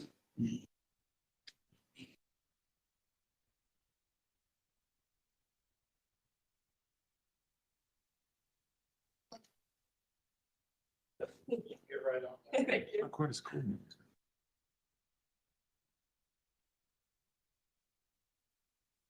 6 was 40 left. It just walked up and down. Got warm. Thank you. May all be seated. Court will recall 20 CR 1358 People versus Letecia Stauch. Should reflect the jury has returned to the courtroom. Prosecution, call your next witness. Yeah, people call Sherry Holes to the stand. Ms. Holes, if you would step forward and raise your right hand, please, ma'am. You swear or affirm the testimony about to give in this man will be the truth, the whole truth, and nothing but the truth. Go ahead and have a seat in the witness stand. Please watch your step as you step into the stand.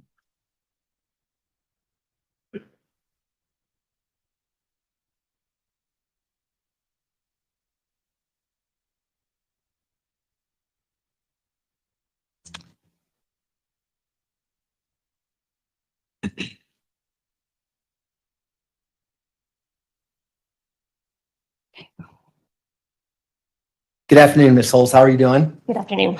Could you please introduce yourself to the jury and spell your first and last name?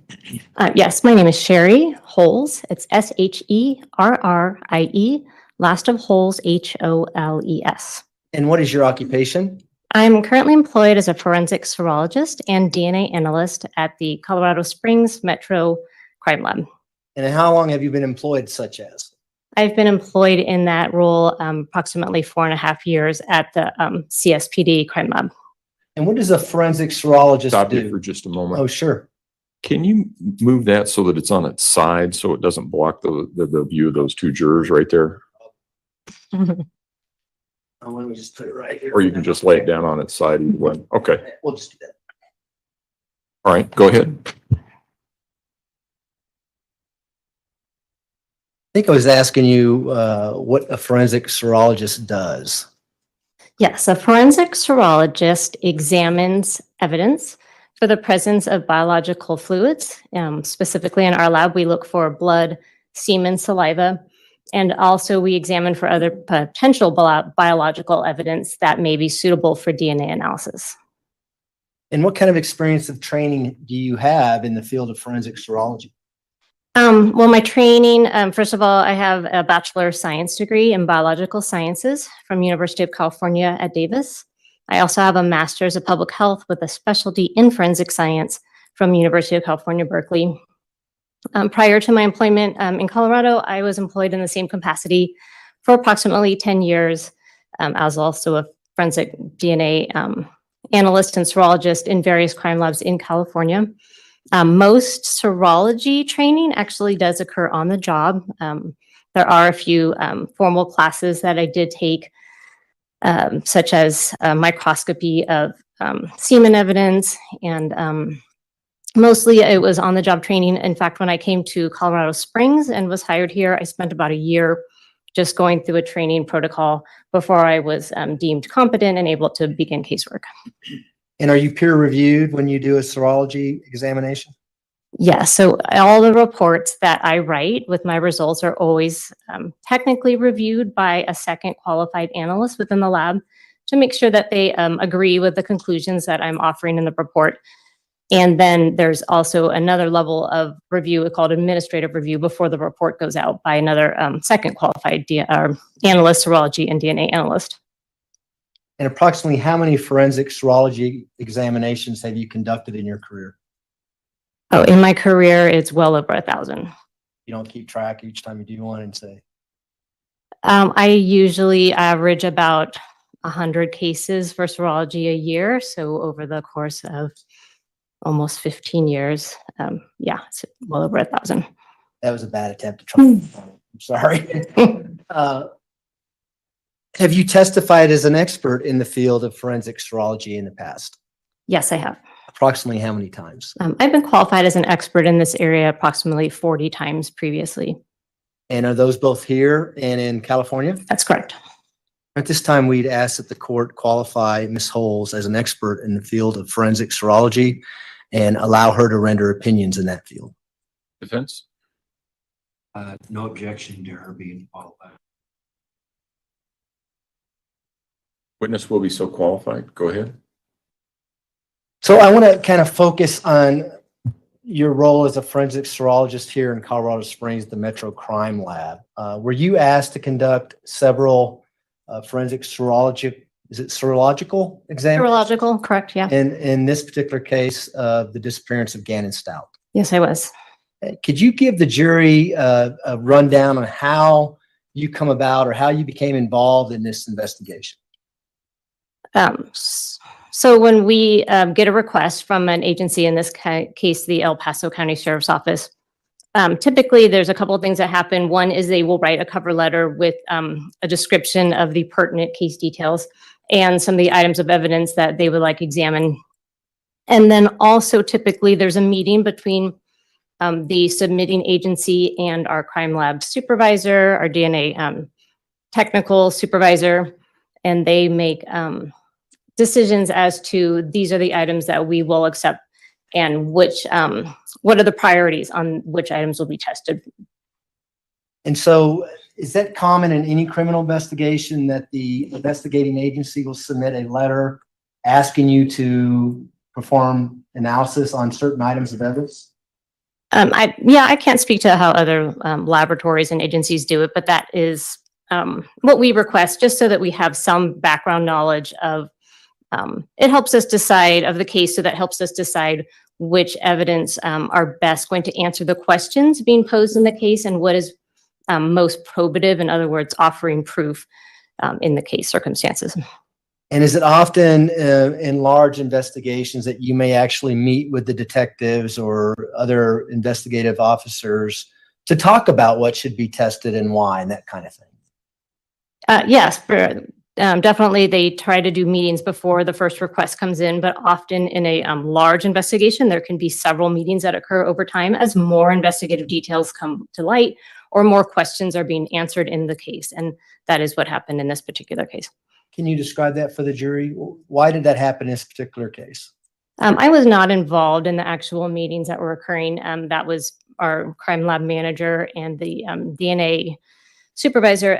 But from my understanding, as more information was coming to light in the course of the investigation, more questions were being asked, more evidence was being collected on multiple different occasions, which then was coming into the lab with a request for examination. And when you conduct your examinations, how do you get your results back to the investigating agency?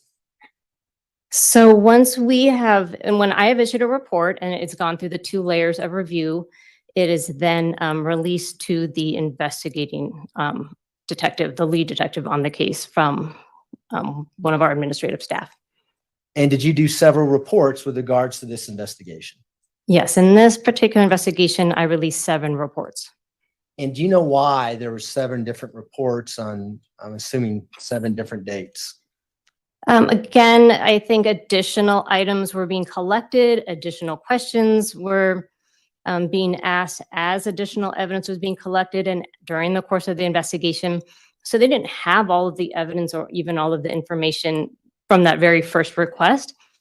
So again, as they were having more meetings with our lab management, it was decisions are being made that, we need additional items tested.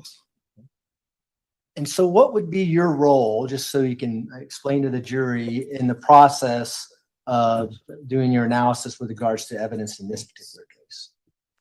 My role was to examine the items of evidence for the presence of, mostly for the presence of blood, and then also for other potential biological material that may be there, and consolidate any swabs or cuttings that I take, as well as documentation of the evidence. Documentation is done through photography and from note-taking of my observations of the evidence. And then any samples that I deem would be suitable to go on for DNA analysis, I'm then consolidating into what we call a DNA packet. DNA packet is just an envelope that has numerous tubes that I've prepared. The tubes have little pieces of cuttings or little swabs from the various items of evidence. Then that will go forward to the next step, which is the DNA analysis. And with regards to this particular investigation, you indicated earlier that you may have been looking for blood or the presumptive presence of blood in these types of items. How would that impact your DNA packet, or whether or not you created a DNA packet with regards to what the results of your blood test was? So when I am looking for blood, that's always starts with a visual exam. If I see staining that is consistent with visually looks like blood, we then do a chemical color test. It's a presumptive test for blood, meaning it's not a confirmatory test for blood, but it does indicate the presence of that. If I have a stain area that looks like blood, reacts to that chemical presumptive test, I typically will take a small cutting or a swabbing of that stain, trying to preserve additional stain, not take the whole sample when I can. And then that would go into a test tube. That test tube then goes into the DNA packet.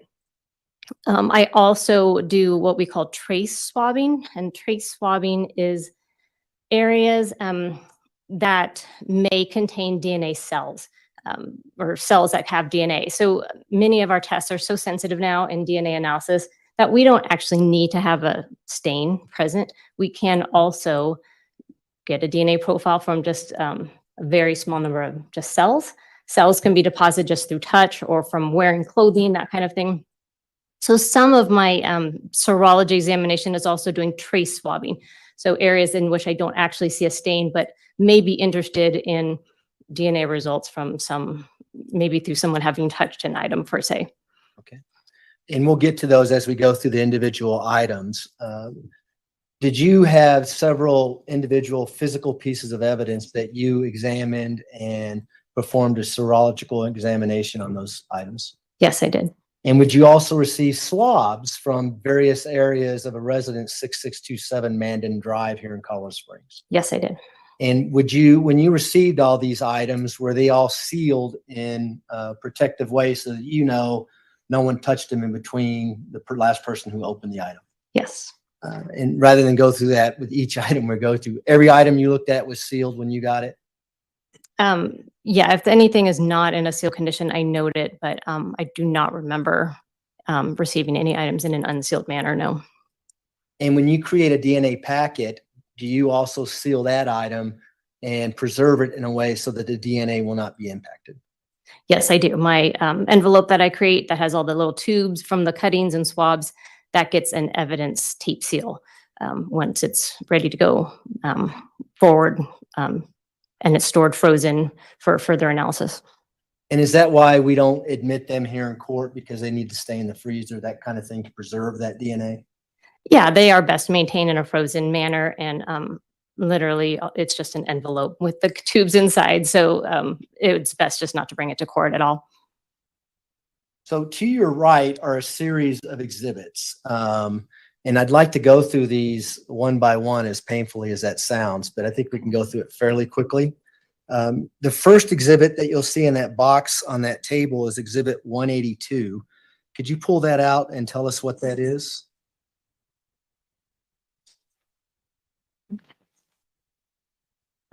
Yes. This is labeled as the toothbrush belonging to Gannon Stauch. And do you need to open that to see that that's the toothbrush in there? I can see it from the bottom. It's been partially opened. Okay. And when you received that, was it sealed, of course? Yes, it was. What did you do with that particular toothbrush? This toothbrush was submitted as a possible secondary reference standard when we need to make DNA comparisons. We need a reference standard or a known sample from an individual. This was submitted as a possible secondary reference. Gannon was not present at the time, so they have a toothbrush, which hopefully would have his DNA on it. So I did some swabbing of the toothbrush. I also took some cuttings of the toothbrush bristles as well. And was that done on February 8th of 2020? The report was issued on February 8th, that work, yes. It says that the request date was February 5th, 2020. So did you do the actual testing sometime in between those two dates? Yes. So Gannon's body had not been discovered yet. Correct. So you created a DNA packet for this item?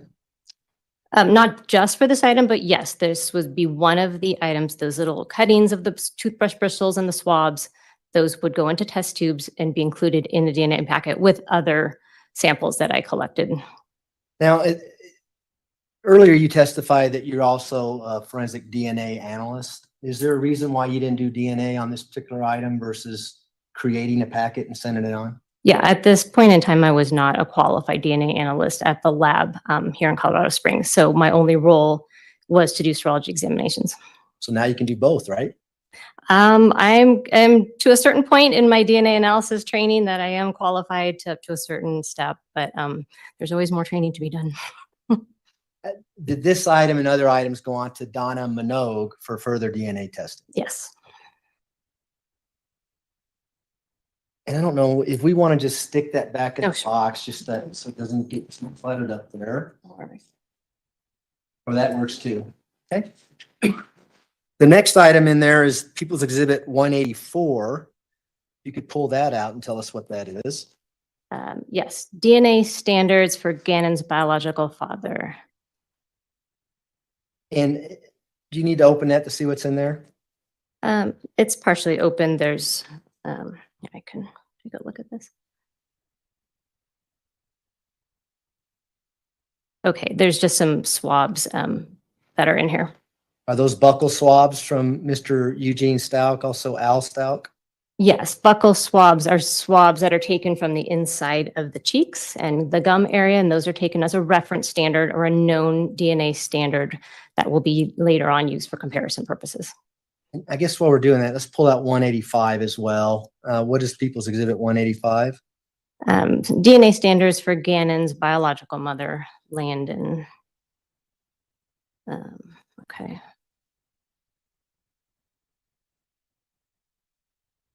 Yes, this also contains 2 sets of swabs. And so those buccal swabs as well from Gannon's mother? Yes, these are buccal swabs also collected as reference standards from Gannon's mother. Now, we're doing this together, but I'm assuming when you conduct the test, you're doing things individually, right? You're not mixing and matching items of evidence? So we have yes, that's correct. We have a very set process on how we examine items of evidence in the lab. We always, before we even start any examination, we do a thorough cleaning of our workspace using bleach. We know that DNA, because it's so sensitive, our testing procedures are so sensitive, they are prone to contamination. So we have to be very careful, make sure we don't leave our own DNA on any evidence. So that involves wearing protective face coverings and hand coverings and gloves, hair coverings as well. And then we also want to make sure that there's no contaminating DNA on our work surfaces. So those are always bleached down in between every single item of evidence. We always lay out a fresh piece of like white butcher paper. So the evidence actually doesn't even touch any of our work surfaces. Any of our implements are cleaned as well. And then we always look at the order in which we look at items of evidence is also important. We try to look at evidence items that may have potentially low amounts of DNA before we would look at evidence items that have high amounts of DNA, something that would be very bloody, would have an expected high amount of DNA. We wouldn't want that to contaminate our work surfaces at all. So the order in which we examine is important. And then lastly, we always look at reference samples last after looking at all the other evidence items. And with regards to People's Exhibit 184 and 185, what did you do exactly to create a DNA packet for those two buccal swabs? So the buccal swabs, individually, of course, one by one, examining those. My role was just to take a portion of one of the buccal swabs. I essentially just, it's like a long Q-tip, like a Q-tip head with a long stick. That's what the swab is. And I just take a sterile scalpel and I just portion off one part of the swab. That goes into a sterile tube, which is then labeled with the associated barcode number that we've given it. Then that tube is that I've created goes into the DNA packet. And I'm referencing your February 8th, 2020 report, if you need to refresh your recollection. But do you recall looking at a piece of tan carpet that was rolled up inside of another piece of carpet that was found in the storage room at 6627 Mandan Drive? Yes.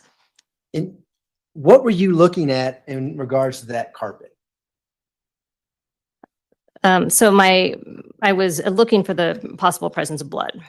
Did you see with your eye the presence of possible blood? I did. And what did you do upon seeing that?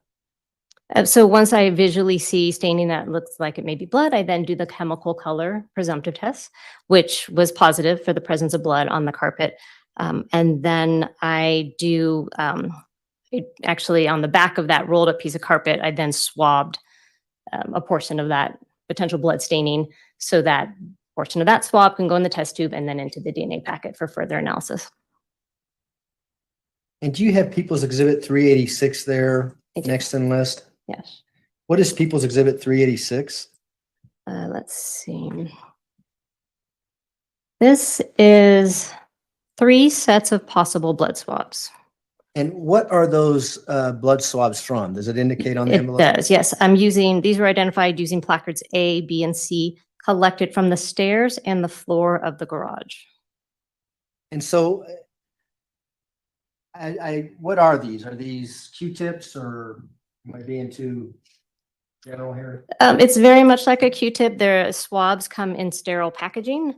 So typically there's a sterile wrapper, and within there are 2 swabs that they are, when our crime scene investigators are collecting these, they would open up the sterile packaging, take out these 2 swabs, which look like a Q-tip, but they have long wooden sticks. And then once they're finished swabbing these particular areas, they go back into the individual swab wrappers, and that's how I receive them. This one has 3 sets, meaning there'd be 3 separate collections then contained within this outer envelope. Are the 3 sets labeled in a particular way? I'm gonna need to refer to my notes.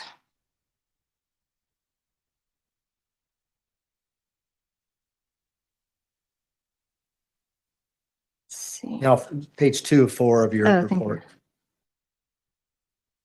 you. Is that on my report or my notes? It's in your report. Okay, I'm just gonna look at my notes.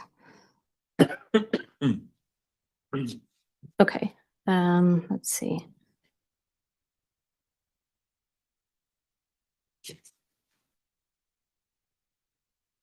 Okay, so they actually, inside the outer envelope, inside there was 3 smaller tape-sealed manila envelopes. And each of those were labeled with either an A or a B or a C to indicate the placards that they had used while they were collecting the evidence.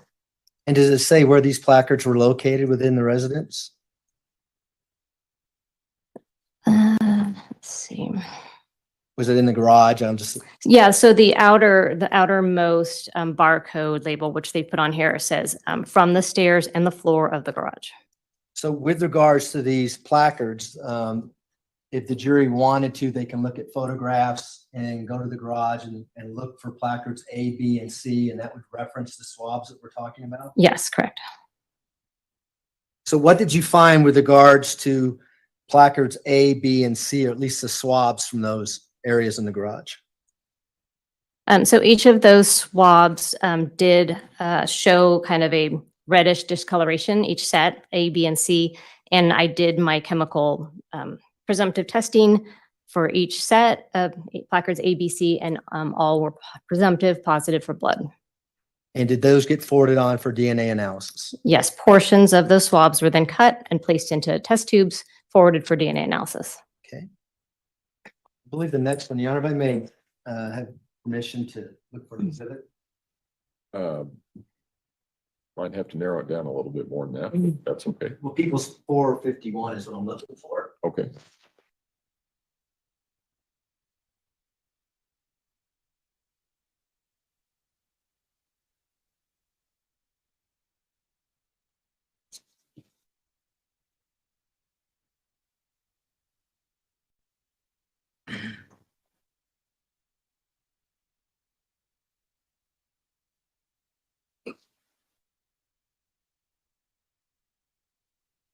Let me show you people's, that's in admitted evidence 451.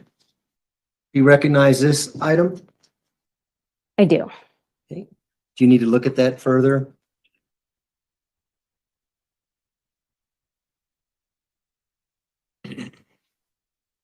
Okay, I do, yes. Okay. Obviously 451 is a piece of carpet, right? Yes, that was a carpet, correct. Carpet 1 is how they designated that one. So now while I'm up here. What did you find in people's exhibit 451? That piece of carpet, there was staining observed on both sides of the carpet that was presumptive positive for blood. And did you forward that on for DNA analysis? I did, yes. Or not the whole carpet. I did take samples from the carpet. Now, people's exhibit 503, in your report, it's labeled as 6839 SW2-01 period 01. Another piece of carpet. Do you recall seeing that? So let's see. Carpet 1 is that item number that you just described. There was a second carpet, carpet 2, that was 6839 SW2-04.01. Is it a different exhibit that you're referencing? Yeah, I think 451 was a different one. So let me show you that again so you can look at the lab number. Okay. So far. Okay, so that's the -01. That's for carpet 1, Okay. right? Okay. Is the next one carpet 2 then? The next one should be carpet 2. So same thing with carpet 2. What did you find on carpet 2, which is people's exhibit 503?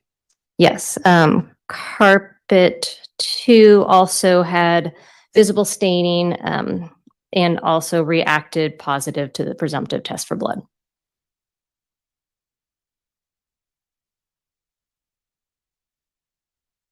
And did you also look at the foam padding associated with people's exhibit 503?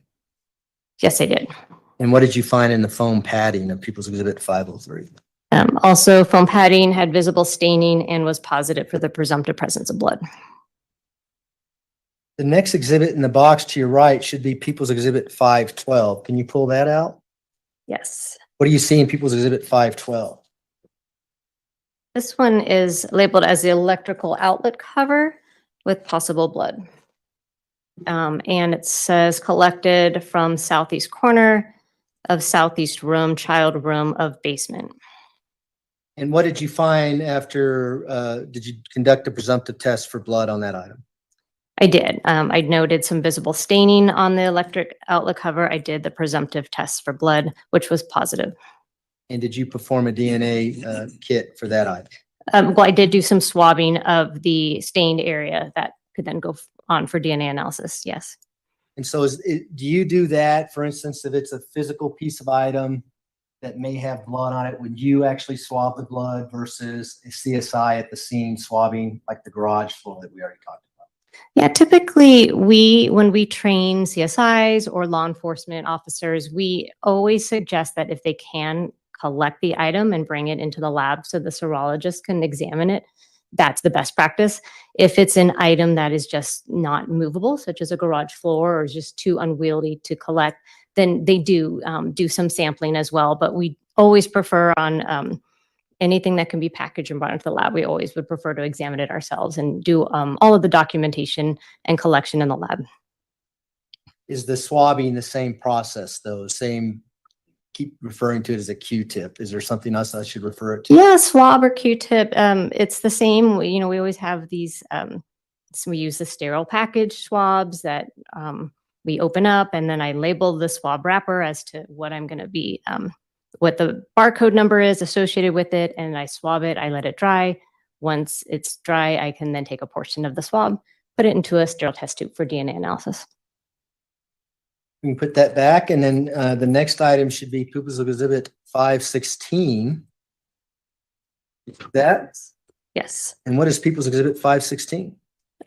This is labeled as possible blood swabs collected from electrical socket in southeast corner of southeast room, child room of basement.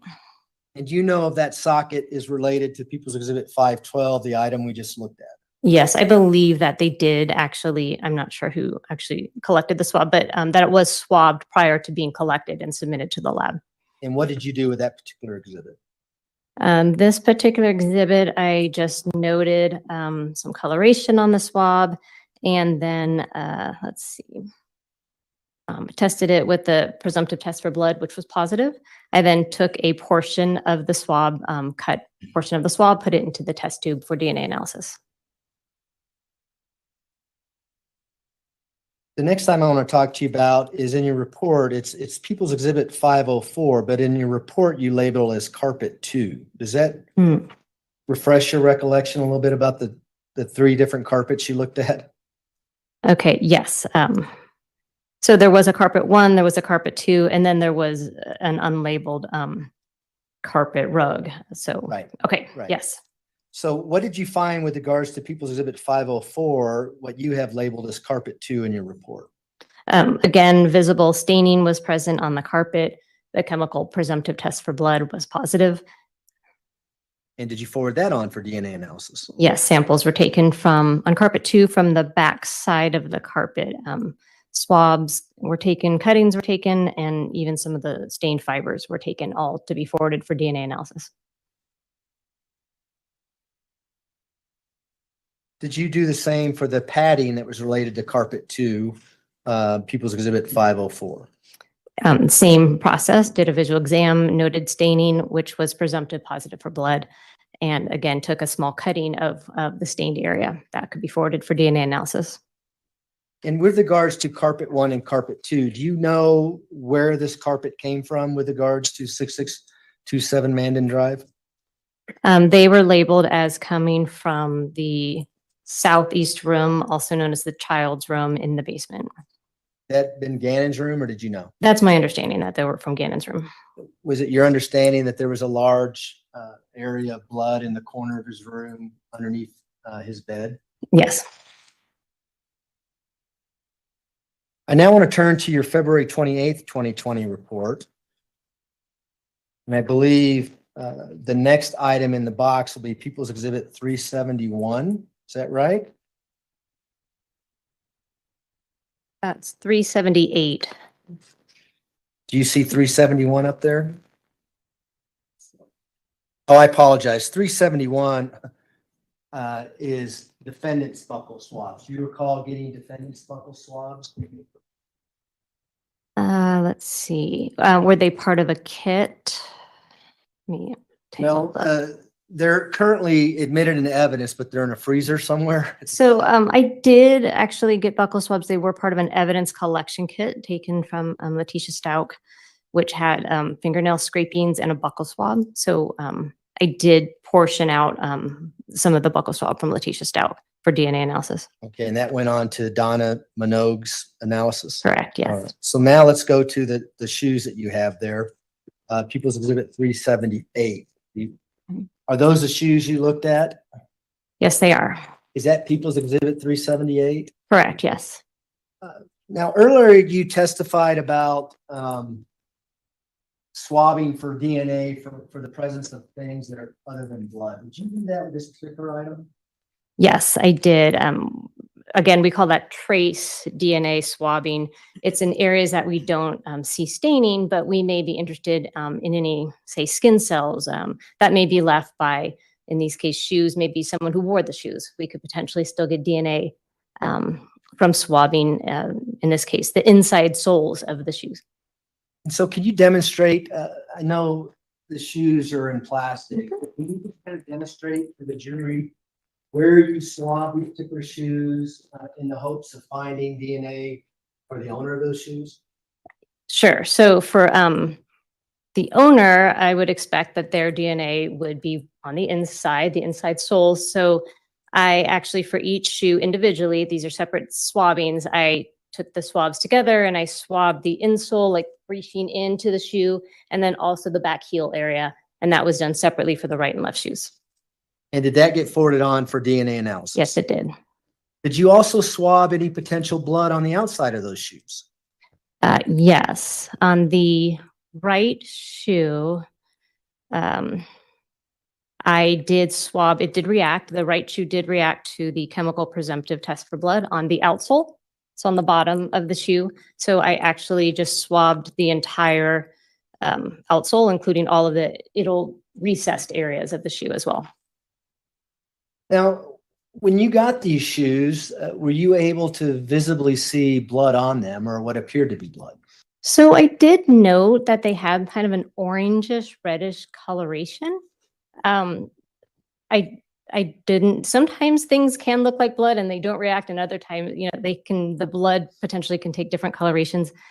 Both shoes had that coloration, although the left shoe did not react to the presumptive presence of blood. So unclear if the coloration is due to potential blood staining, but the right shoe did react to the presumptive test for blood.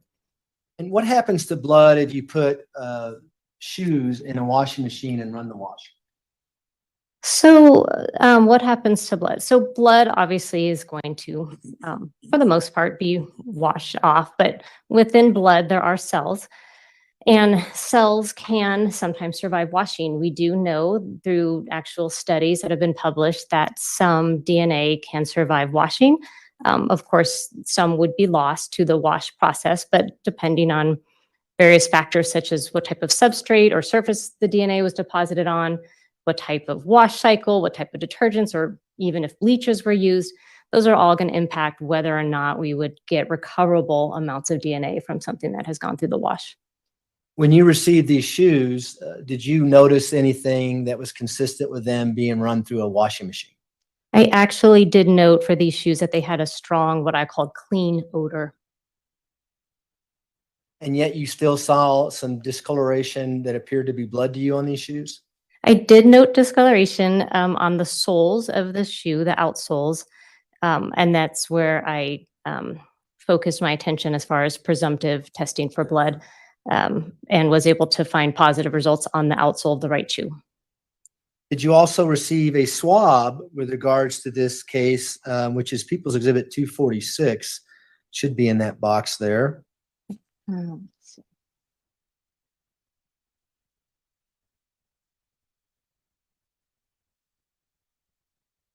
If it's not in that box, I can just ask you about I it. actually found it. Okay. What is People's Exhibit 246? This is labeled as package of 2 swabs for a woman's black and white Nike shoe. And then there's some indications on the bottom, handwritten, swabs from Nike shoes, laundry room, right shoe. And so are those consistent with People's Exhibit 378, the Nike shoes that you just talked about? Yeah, they actually were swabbed prior to being submitted into the lab. The outsole was swabbed. And did you submit that on to DNA analysis? I did. This, I believe I actually tested it for the presumptive presence of blood. I did, and that was positive. So yes, and then a portion was submitted on for DNA analysis. You need help getting rid of some of those No, exhibits? I got it. Next one to go to People's Exhibit. Well, before we leave 378, did you talk about all the areas you swabbed, both outside and inside of the shoe? Let me just refer to my report. Okay, so the right shoe, I did swab the entire outsole of the right shoe that had reacted positive for the presumptive presence of blood, even in all of those little recessed areas as well. I did swab the right shoelace as well. And then I took the trace swabs that we talked about for wearer DNA on the inside sole and the inside back heel area. The left shoe, I did not get any presumptive positives. They were all negatives.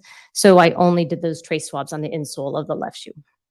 And were those individually packaged for DNA analysis? So when Donna Minogue did her DNA analysis, she knew exactly what she was doing based on your labeling. Yes, I always label the swab wrappers with what I'm collecting. And then also the test tubes get the same itemization as well. And does that apply to everything where you create a DNA packet? Do you label it so Donna Minogue, who does the DNA analysis, can then say, this is the item that Sherry Holes looked at? Yes, that's their standard practice within the lab. I next want to turn to People's Exhibit 459. Do you have that there? I do. What is People's Exhibit 459? This is labeled as swabs of Blue Star presumptive positive reactions in garage and laundry room of 6627 Mandan Drive. So what is the Blue Star? I know the jury has heard a lot about Blue Star, but what does Blue Star mean to you, and how do you treat that differently? For instance, a swab that says blood on the garage floor, as A, B, and C said. Sure. So Blue Star is another chemical presumptive test. It works in very much the same way as the chemical test I'm using in the lab. I use a different one, but it has the same process. Blue Star is used by our CSIs out at crime scenes, and it's typically used in areas in which they suspect there might be blood, or they're looking to see if there's blood, but it's really not visible to them. And they can spray this reagent onto an area. It will react. It's very, very sensitive. It will react even if an area has been cleaned, potentially. So it's chemiluminescent. Usually that's something that they do in a darkened room, and it's much like luminol. It glows, and they can take photographs of areas that are reacting. When they find a Blue Star positive area, then they swab it for us, and they submit it into the lab. But because it's already gone through a chemical presumptive test, they don't need to now repeat another chemical presumptive test. It's already reacted positive to the Blue Star. It's the same process that my test would do. So when I get something labeled as Blue Star positive, my role is typically just to, like in this case, these are swabs, just go ahead and collect a portion of the swab into a test tube and forward it on for DNA analysis. And is that what you did with 459? Yes. And did you do that with everything that was labeled Blue Star, at least swabbing of the Blue Star? When things were swabbed, yes, there were a few items, larger items that said Blue Star positive that I did still, like carpeting. I did still do a visual exam, but swabs, I just took a portion. I didn't do further chemical presumptive testing. So with regards to People's Exhibit 518, which should be the next exhibit, did you do the same things with that particular item? Yes, this is labeled swabs of Blue Star positive reactions from the staircase between the main level and basement of 6627 Mandan Drive. Again, my role was just to take a sample using a scalpel, take off a small portion of the swabs, put them into the test tubes. Is that 518 you're looking at? Yes. Okay. And so let me, if I can approach her. You may.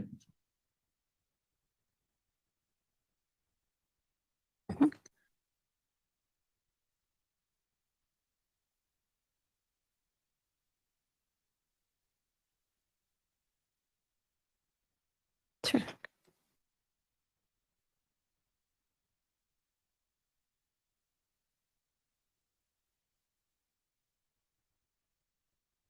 Let's now jump to your March 17th, 2020 report. And I'm gonna hand you what's been admitted into evidence as People's Exhibit 423. Yes. I can just hold it for you if you like. Okay. Do Yes. you recognize that? I do recognize the label on it. I did not package it in this packaging, but yes, I recognize this is a plastic tub and lid with possible blood. Did you examine this item? I did. Do you need to open it to look at it? No, I don't. Do you need me to open it? No. All right. What did you do with People's Exhibit 423? This item was examined for the possible presence of blood, so I did do some visual examinations. That's how we always start all of our serology. And I did note that there was some red-brown staining on one short end of this plastic tub, on the tub and on the lid. I then did my chemical presumptive tests for blood, which were positive. I then took a number of different collections, swabs of these different blood stains or potential suspected blood stains, and those were then forwarded for the DNA analysis. Can you just generally describe where you swabbed this item and how you labeled it for DNA analysis? Sure. I collected, one collection was swabs of a suspected blood stain on the outside lip of the lid, short end of the tub with the label, meaning there was actually a sticker label on the tub. So I was differentiating that side from the other side, which did not have a sticker label. Second collection was swabs of suspected blood stain on outside corner of lid, short end of tub with label. The third collection was swabs of suspected blood stain on outside lip edge and side of container, short end of tub with label. And the fourth collection was swabs of suspected blood stain on the inside corner of the lid, short end of the tub with label. And again, Donna Minogue would be able to know exactly what she's testing based on your labels? Correct, yes.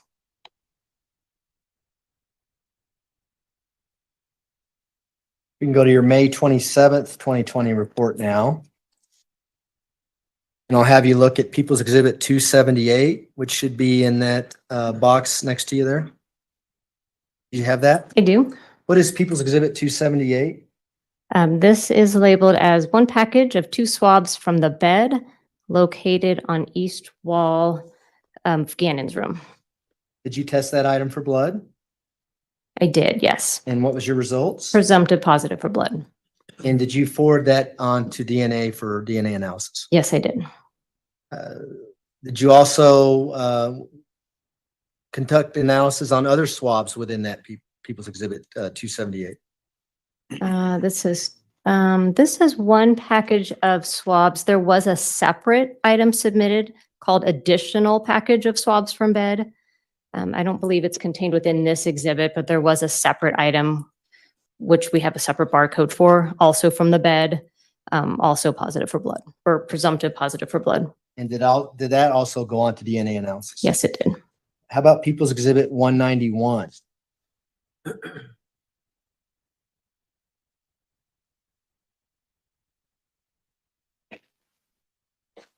What is that, by the way? This is labeled as a Brillo scrub brush. And what did you do with that Brillo scrub brush? I examined it visually for the possible presence of blood. I did note some staining on the brush, and I was then able to do get the positive presumptive test for blood, and then do some collections of the staining that could go for DNA analysis. And assuming you forwarded that on to DNA analysis? I did, yes. Where did you see, where did it test positive for blood on that particular item? Do you have that in your notes? I do. This particular item tested positive on this kind of, oh, you actually can see it. It's kind of a flat type scrub brush with a handle. It tested positive on the flat surface on that back side of the brush. And did you see any indication that this item may have been washed? May have been washed. Let me check my notes.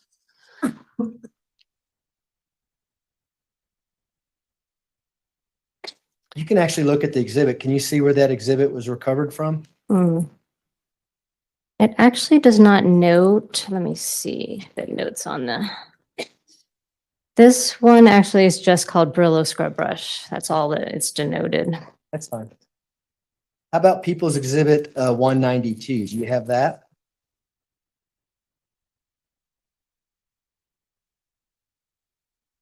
I do, yes. What is People's Exhibit 192?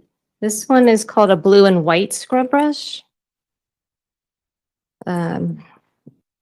Go ahead and tell us what you did with that. So also visually examined and did note staining on this scrub brush, which was positive for the presumptive presence of blood.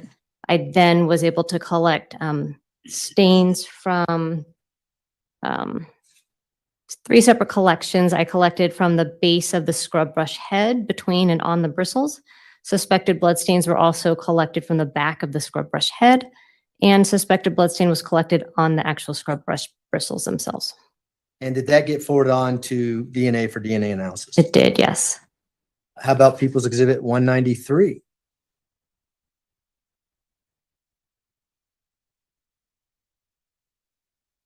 People's Exhibit 193 is labeled as scrub brush with possible hair and carpet fiber. What did you do with that particular exhibit? Same process. I did a visual exam, did note some suspected blood staining, and which reacted to the chemical presumptive test for blood. I then collected possible blood stains on the back of the flat scrub brush. Went on to DNA for DNA analysis? Yes, it did. Okay. Next item is People's Exhibit 417. Do you have that up there? I do. What is People's Exhibit 417? This is described as 3 sets of possible blood swabs, tested presumptive positive blue star, collected from basement living room carpet, pillow on north couch, and area rug. And did you forward those 3 swabs on for DNA analysis? Yes, these were 3 separate swabs from some blue star areas. These also were sampled, placed in the test tubes, forwarded on for DNA analysis. People's Exhibit 519. Okay, this item is labeled swabs of blue star presumptive positive reactions from basement. Let's see, base of stairs and southeast child's room. And how many swabs total are in that particular exhibit?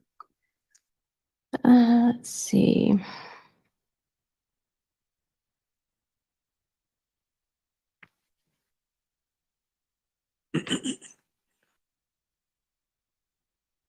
This particular exhibit has, let's see,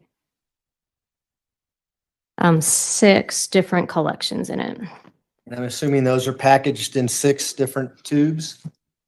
So of these, let's see, are they packaged in separate tubes when I do my packaging or how I receive them? When you receive them. So when I receive them, they typically are in, let me just check my notes. They actually were in 6 separate tape sealed manila envelopes. And each of the envelopes then had a description of where it had been collected from. And since these are blue star swabs, did you just prepare these for DNA analysis? Yeah, my preparation is just to sample or cut a portion of a swab to forward it on to DNA analysis. We can go to your June 17th report now and have you look at People's Exhibit 361. Okay. Well, I've got that here. If I can approach you. You may go ahead.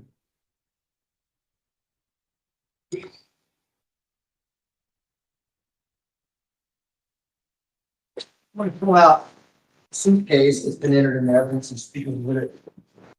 361.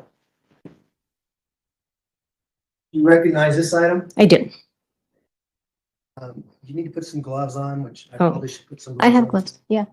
Because I'd like to have you demonstrate where you swab this particular item, okay? Sure.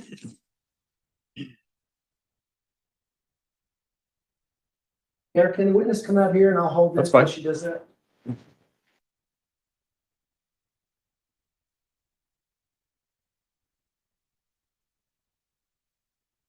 So, did you swab this item for blood? I did on the inside of this.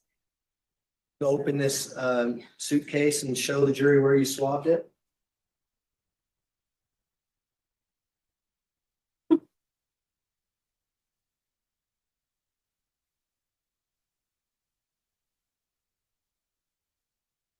I noted staining in this area, this reddish brown staining, which did react to the presumptive test for blood. And this was the area that was swabbed. You'll see staining there. I can't.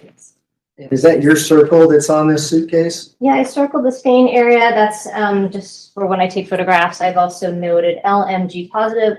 LMG is just shorthand for leukomalachite green. That's, I'm sorry, leuco, LEUC. That's too fast. It's the chemical presumptive test that I'm using in the lab. This LMG positive means it has reacted, and then I take photographs of this stain from various angles and with a scale. And I always like to have that notation in my photographs. Are there other areas within this suitcase that you noted and swabbed? There are other areas that I noted. I had seen other potential stains. Like, for example, there's one by lining. Actually, there's two that I have noted staining, but I've circled and said LMG negative, meaning I did do the chemical presumptive test, but it did not react. So I don't swab stains that don't react to the presumptive test.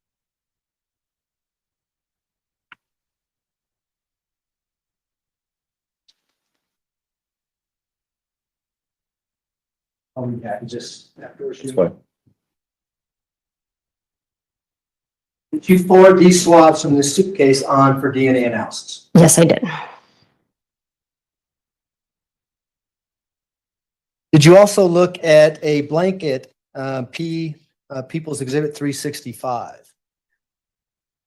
I did, yes.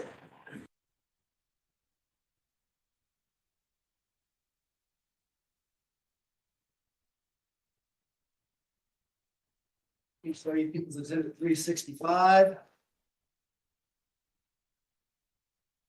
I think you can just use this in the plastic if you don't mind.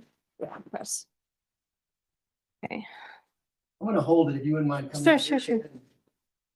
Can you see the areas where you swab this blue blanket?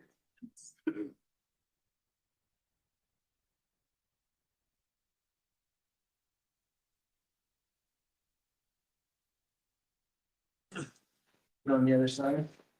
Look on the dark blue side, it's on the light side and the dark side. Okay.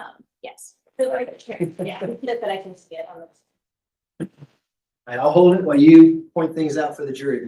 So I examined the entire blanket and I did note in this area right here. And there's kind of some reddish brown staining, which I circled, multiple different stains that did react to that presumptive test for blood. So I actually took, you can kind of see these tiny little squares. That's where I took cuttings from this. Because it's together, I was able to combine those into one test tube. And so that's the only area sampled on the blanket for DNA. Did that test positive for blood? It did. Do you know whether or not this blanket was inside this suitcase when it was recovered? Yes, I did put that in my report. Blue blanket recovered from within suitcase. And those swabs, again, were forwarded on for DNA analysis. Yeah, those were cuttings put into a test tube that was forwarded for DNA analysis. Now, we don't have an exhibit that's titled Gannon's fingernails, but did you have an opportunity to examine the fingernails from autopsy from Gannon Stauch? I did, yes. What did you do with those particular fingernails? Just going to refer to my report and notes. Okay.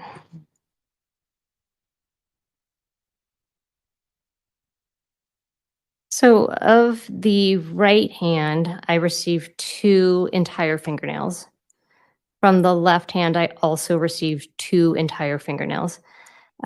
Separately, I examined them and I did swab the undersides of the distal ends, meaning the ends furthest from, I guess, the knuckle. I did swab separately the right undersides and the left undersides of those fingernails. And for each case, for both the right hand and left hand, the swabs from underneath the fingernails were positive for the presumptive presence of blood. And did you forward those on to DNA for DNA analysis? Yes, I did. And why did you do that? Why did I forward or why did I swab? Why were the fingernails that we knew came from Gannon forwarded on for DNA analysis? Do you know? To look for the presence of possible foreign DNA, which may be on the fingernails.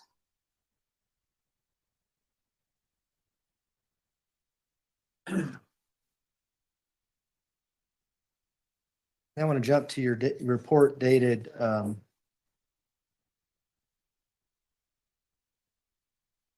March 17th. And do you have People's Exhibit 194 up there?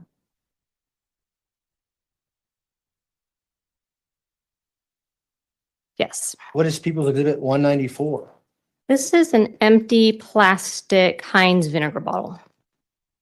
And did you receive that bottle into your lab for analysis? I did. And what did you do with regards to that bottle? Again, I was looking at this bottle for the possible presence of blood. I did note some faint light staining around the handle area of the bottle, which did test presumptive positive for blood.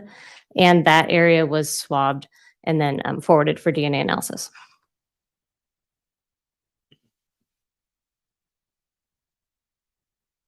You have People's Exhibit 435 up there?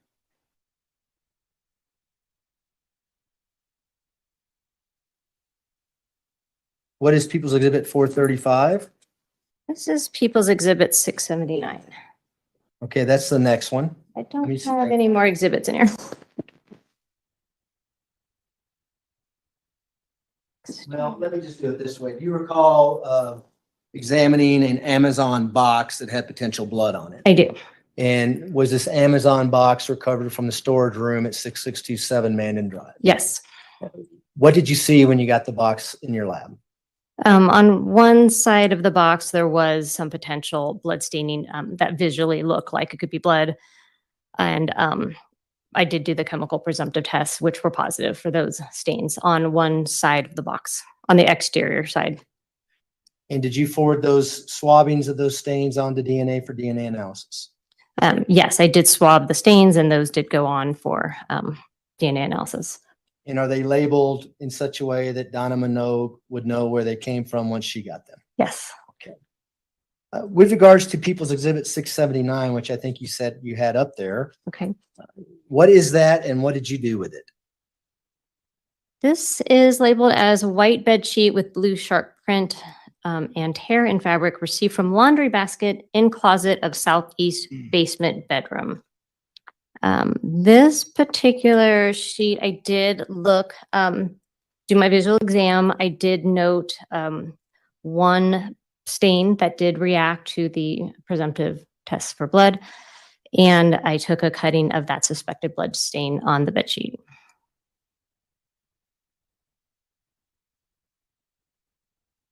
Your Honor, for the record, there is a stipulation to the admission of People's Exhibit 339, which is that chart that I had up by the jury earlier. Defense, do you agree? This is Okay. Exhibit 339 is admitted. request to publish. You may go ahead. Ms. Holmes, I'm going to show you Exhibit 339 first of all here. Did you help me prepare this particular exhibit? I did. And did Ms. Minogue also contribute in preparing this exhibit? Yes, she did.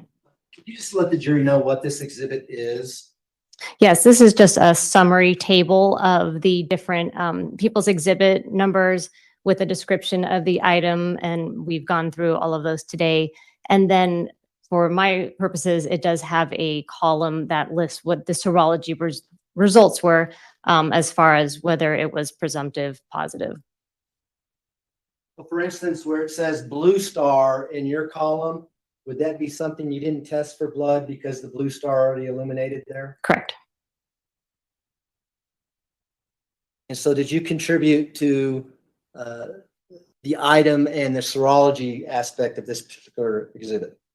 In preparing, yes, I confirmed with all of my reports that that is accurate, correct? And we'll be using this exhibit again with Ms. Minogue. Right.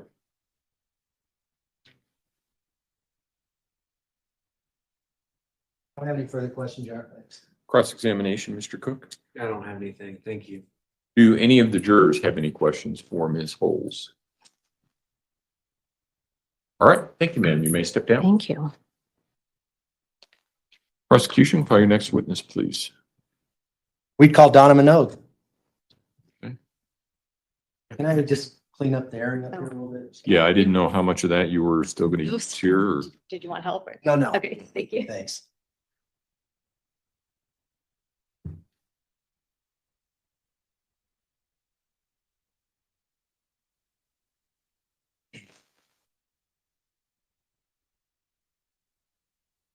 Ms. Minogue, if you would step forward and raise your right hand, please, ma'am.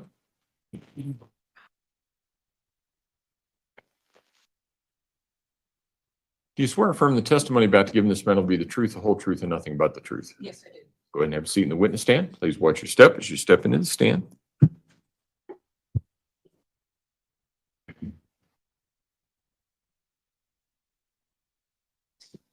Good afternoon. Good afternoon. How are you doing? All right. Could you please state your name, spell your last for the record, and introduce yourself to the jury? My name's Donna Minogue, and my last name is spelled Manogue. I'm currently a DNA analyst and serologist with the Colorado Springs Police Department Metro Crime Lab. How long you been a DNA analysis? Um, Analyst. Is that how you say that? Analysis, yes. Analyst, actually. Analyst. Got that all wrong. That was fast. Yeah. Fast. I've been a DNA analyst since about 1999. Prior to working here at the CSPD Crime Lab, I retired from the Albuquerque Police Department Crime Lab doing the same type of job. And how long have you been in that particular field prior to that? I've been in the field of forensics for a little over 35 years, but in terms of serology and DNA, I would say since 1986. What kind of training and experience do you have in that field of forensic DNA analysis? The training experience that I have, again, is about 24 years, about close to 30 years in serology and DNA analysis, both with the Metro Crime Lab here and with the Albuquerque Police Department. Prior to this, I have experience training. I have on-the-job training by a qualified analyst in both locations because each location requires you to train in their particular procedures. It took about 2 years to train at Albuquerque Police Department because that's where I started. And it was probably about 4 to 6 months to train and come up to speed on their procedures here. And do you have continuous training going on now every year? I do. We are required by our accreditation board and our quality assurance standards to have at least 8 hours of training in developments in DNA, and I generally accrue about 40 to 60 hours a year. And tell the jury a little bit about your educational background. I have a bachelor's degree in biomedical sciences I earned in 1981, and then I have a master's degree in the same field I earned in 1983. I also have continuing education beyond that, academic education, in terms of extra additional classwork that I took to help bolster my job qualifications in my prior years of employment and in my employment here. And have you testified as an expert in the field of forensic DNA analysis in the past? Yes, I have. Approximately how many times? I'm going to say approximately 30 times here in El Paso County. I've testified probably over 100 in Bernalillo County. That's New Mexico, the county I worked in. And I've testified once, actually just once in federal court in California. At this time, we ask that the court allow Ms. Minogue to be qualified as an expert in the field of forensic DNA analysis and render opinions in that field. Defense? No objection, Your Honor. The witness will be so qualified. Go ahead. The jury's heard a little bit about forensic DNA analysis, and it was from an expert from Florida. Okay. So can we give them the Colorado version of what forensic DNA analysis is? Should be pretty similar. When you do forensic DNA analysis, you're looking for a transfer of body fluids from either an item to a scene to an item, person to person. So we're looking for a transfer of DNA that is contained in the cells in the body. You say cells from our body. What kind of fluids do we get our DNA from? You can obtain DNA profiles from almost any body fluid. Saliva and blood and semen are the most common, but you can also obtain DNA profiles from things like sweat and urine. Blood? Yes, did I not say blood? I don't know. Blood, semen, and saliva. I thought that was my first. It's been a long day for me. I apologize. Yeah, well, my fault. No question about that. I want to talk about this case, the people of the state of Colorado versus Letecia Stauch involved in this investigation. I was, yes, in terms of doing the DNA laboratory work. I want to talk about known profiles first. What's a known profile? A known profile is when you obtain a sample. It can be either a blood sample or it can be a saliva sample from an individual. So you're collecting it directly from them. So you know what their DNA profile is when you analyze it and obtain the profile. Can you just let the jury know what a DNA profile is? A DNA profile is a graphic representation of your genetic information at the locations that we examine in our laboratory. And so how do we obtain these known profiles in a forensic setting in a criminal case, in criminal investigation? They're obtained, essentially an investigator will provide known samples and they will be submitted to evidence. And then if it's on a request that I receive, I will analyze that. Have you received things such as buccal swabs? Yes, I have. And is that a common way to develop a known profile for an individual who's alive, for instance? That is a very common type of sample, yes. And did you receive buccal swabs in this case? I did, yes. We're going to talk about those later on, but I really want to talk about, at least start out talking about how you were able to develop a profile for Gannon Stauch, especially before his body was discovered. Could you tell the jury about that? Yes, because we had no body to source a profile from. I was provided with items that were common, thought to have been used by him. And one of the items that we obtained a profile from was from his toothbrush. And that was a male profile was developed from that. And did you do anything to corroborate whether or not that profile actually belonged to Gannon Stauch? Yes, we did. We did obtained standards from the biological mother and the biological father. And then we did a parentage statistic between the two parents and the profile we found from the toothbrush to determine if it was likely that those were the parents or this was the biological child of those two individuals. And were you able to determine that? Yes. And what was your determination? The determination was that the profile from the toothbrush could not be excluded as having originated from the biological mother's standard and the biological father's standard that I found. And the probability of finding another individual with that profile, if you will, is the probability of including him as a biological offspring of those two is 99.9999, 10 nines after the % What does that mean? It's a high likelihood that these are the biological parents of the profile from the toothbrush. Once Gannon Stauch's body was discovered, March 17, 2020, were you able to corroborate that finding through other materials? I was through bone samples. What bone samples did you get and what did you do? I was provided with bone samples that were transferred or transported to the El Paso County Coroner's Office, and they prepared some bone sample and bone marrow sample for me because I don't have the means to break down a bone. So they provided me samples and I took a portion of those samples and the profile from the bone sample matched the profile from the toothbrush. And was that bone sample from a femur bone that was created, or at least the DNA sample was created for you to examine from a Dr. Leon Kelly? Correct. He's a pathologist here in Coral Springs? Yes. Did you also get information with regards to what a DNA forensic analyst was doing out in Florida with regards to a rib bone belonging to Gannon Stauch? My understanding is that they were attempting to obtain a profile and they were putting it into like a database to determine, or as under the category of unidentified human remains.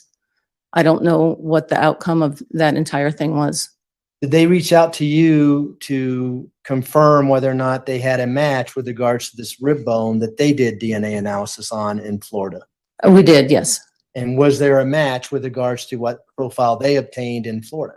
Yes, with the toothbrush sample. Okay.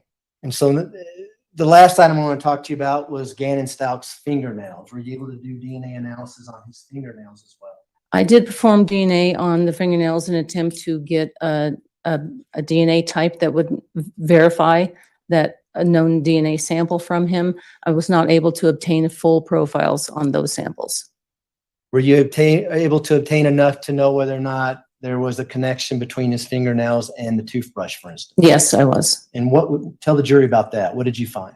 Well, I found a low-level DNA profile, but there was enough information to calculate a statistic on to match them to each other.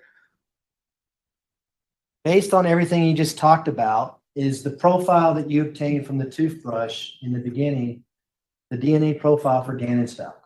Yes. And is that the profile you used in your analysis of particular unknown items, particularly from 6627, Mandan Drive, and other areas with regards to the profile from Gannon Stauch? That is the profile that I used until I obtained the bone sample profile, which was more, the toothbrush sample is what we consider a secondary standard, not knowing who the individual is, and the bone sample just verified that. But yes, I did use the toothbrush sample for comparison. Okay. Did you also obtain some buccal swabs from the defendant, Letecia Stauch here, and obtain a DNA profile from those buccal swabs? Yes, I did. And did you also use that in your analysis when you're comparing knowns to unknowns? Correct.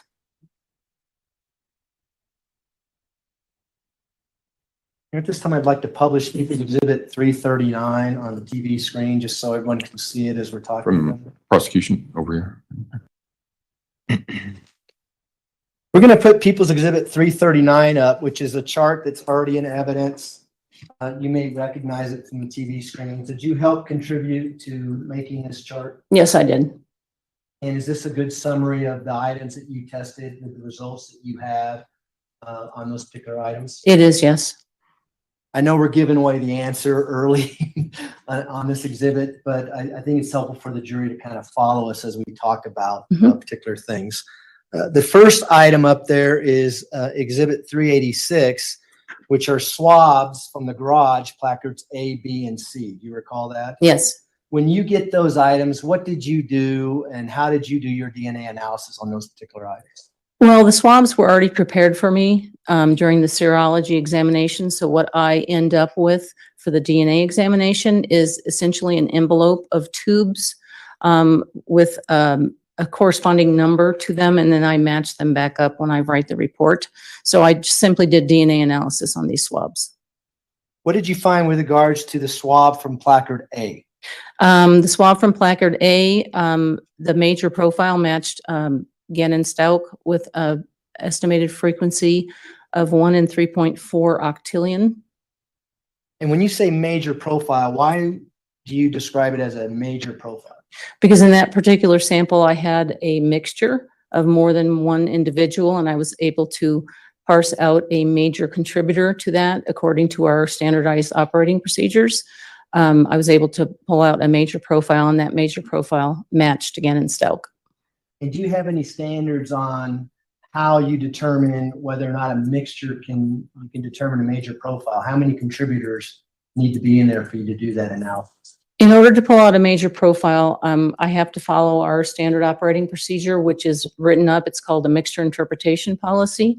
And essentially, the major contributor has to be 2.5 to 3 times higher than the other contributors in that mixture. So by following my standard operating procedure, I was able to pull out a major profile.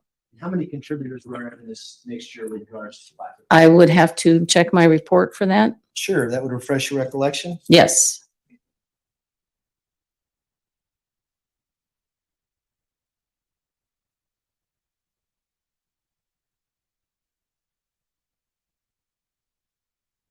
Top of page. From Yeah. swab A, I had a mixture of 2 contributors, one of which was male. That major profile, the major male profile matched Gannon Stauch. And we know this is at least presumptively blood. Is blood a very enriched item that has DNA in it? It's a very rich source of DNA, yes. Is it common, for instance, when you're swabbing a garage floor, or for the instance, this podium, you might find several different profiles on that? You could, yes. Is the fact that it may be blood, would that contribute to Gannon being the major profile in this two-person mixture? I can't say that the DNA, I can only tell you that because it was presumptively positive for blood, we know there's a good indication that there's blood in here, but I can only tell you that the major profile is attributable to Gannon Stauch. What about placard B? Placard B, that was also a mixture of two contributors, one of which was male, and the major male profile matched Gannon Stauch at, again, estimated frequency of 1 in 3.4 octillion. And so when the jury has this chart back in deliberations, People's Exhibit 339, where it says major profile matches Gannon, is that always going to be a mixture? Not necessarily. A major, yes. When you hear the term major, that means that the DNA profile was a mixture, but that a major was able to be parsed out of that. Whereas we get to placard C where it says matches Gannon. Tell us about placard C. Placard C was a single source male profile, and that profile matched Gannon Stauch with an estimated frequency of 1 in 3.4 octillion. And so when there's a single source profile with People's Exhibit 339 indicate that item matches Gannon. Correct. Just so we're clear. So mixtures, you'll see the word major profile. Yes. Source, you'll just see match. Correct. Okay.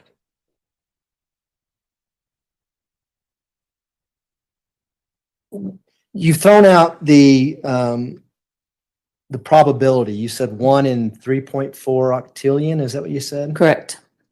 What does that mean? What does that mean to this jury? An octillion is a 3, for instance, we just rounded off to 3 octillion. That's a 3 followed by 27 zeros. And why do we do that?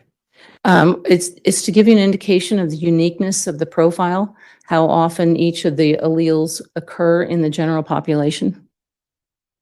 And so is it also to confirm that that is in fact Gannon's blood in placard C on the garage? We don't provide source attribution. We don't say this profile originates from. We provide you with the fact that it's a match and the statistic that gives you an indication of the uniqueness of the profile. I hate when lawyers ask you that, don't you? Yes. I won't ask you again. Okay.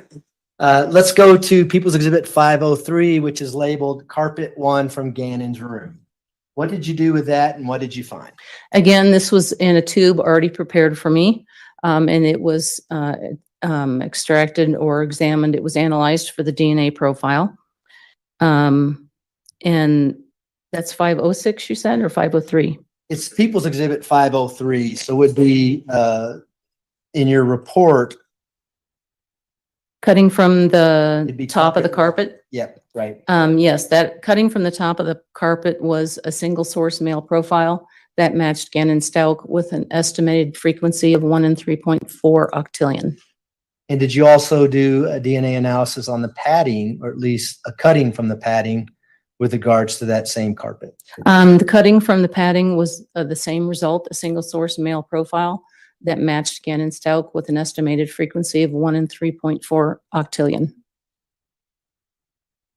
We can go now to People's Exhibit 503, which is labeled there on 339 as face of outlet cover for Gannon's room. Did you recall getting a cutting or a DNA kit with regards to that item? This was a swab, and that's 512? People's Exhibit 512, yes. Yes, I thought you said 503. These were swabs of a stain from the face of the outlet cover and the inside edge of the plug window. And I analyzed one of the samples that was prepared in a tube for me. And that was a mixture of two contributors, at least one of which is male. The major male profile matched Gannon Stauch with an estimated frequency of 1 in 3.4 octillion. So this is another two-person mixture. How do you know at least one is male? What do you do to determine? There are 3 areas on the DNA, on our DNA graphic printout that tells us if there's a male present. One is actually a location on the Y chromosome. The other is the sex chromosomes, the X and Y. If I see a Y, I know there's a male.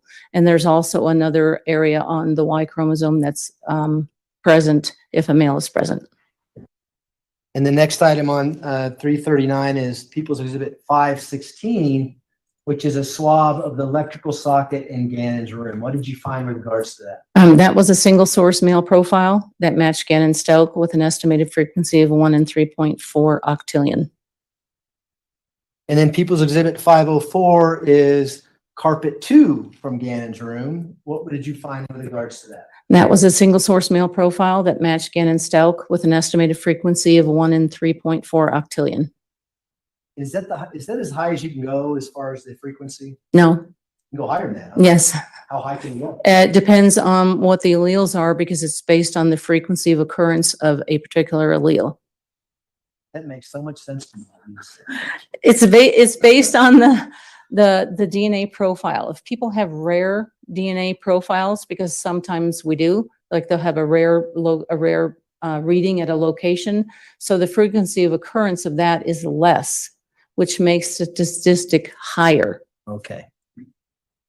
The padding, I'm assuming, is the same for carpet 2? Yes, the padding is the same, a single source male profile that matched Gannon Stauch with a frequency of 1 in 3.4 octillion.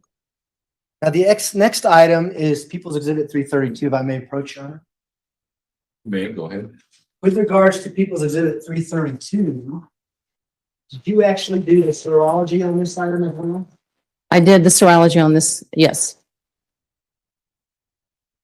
I'm going to hand it to you in just a second. Show you the bag first. Okay. I recognize it because I recognize the barcode label that's on there and my initials and date when I resealed it is on there as well. Now I'll show you the board. Yes. Does it show here where you did your serological examination? Yes. Did I say that right? Serological. I'm doing the best I can. That's your fine. All right, if permission to publish to the jury. May, go ahead. And if you wouldn't mind stepping out and just showing the jury where you took your swabs or what you did with regards to this board. The first thing I did is I noted possible blood staining. We call it red-brown staining until we identify it as presumptively positive for blood. So I've got an area marked here that is dark red-brown staining. I've also got a lot of little dots located that I did not test these dots because they're too small and I was afraid I was going to consume them. Thought is if we're going to process them for DNA, we need to take them straight to DNA without any processing. So this one here was positive for the presumptive presence of blood. And then at a later time, I swabbed these 2 areas because they fluoresced with using an alternate light source. So I took a swab from here, swab from here, a swab from here, and then I swabbed the edges of the board, wondering if anybody had handled the board. So I took 4 samples total. While we're up here, with regards to 339, we see 332 on the board. You said it's presumptive positive for blood. What swab are we talking about that actually matches Gannon? That is this large stain here. Did you find anything with regards to your other swabs? I did. I have a feeling I have to go review my report. That's fine. We can put this down ahead to do that.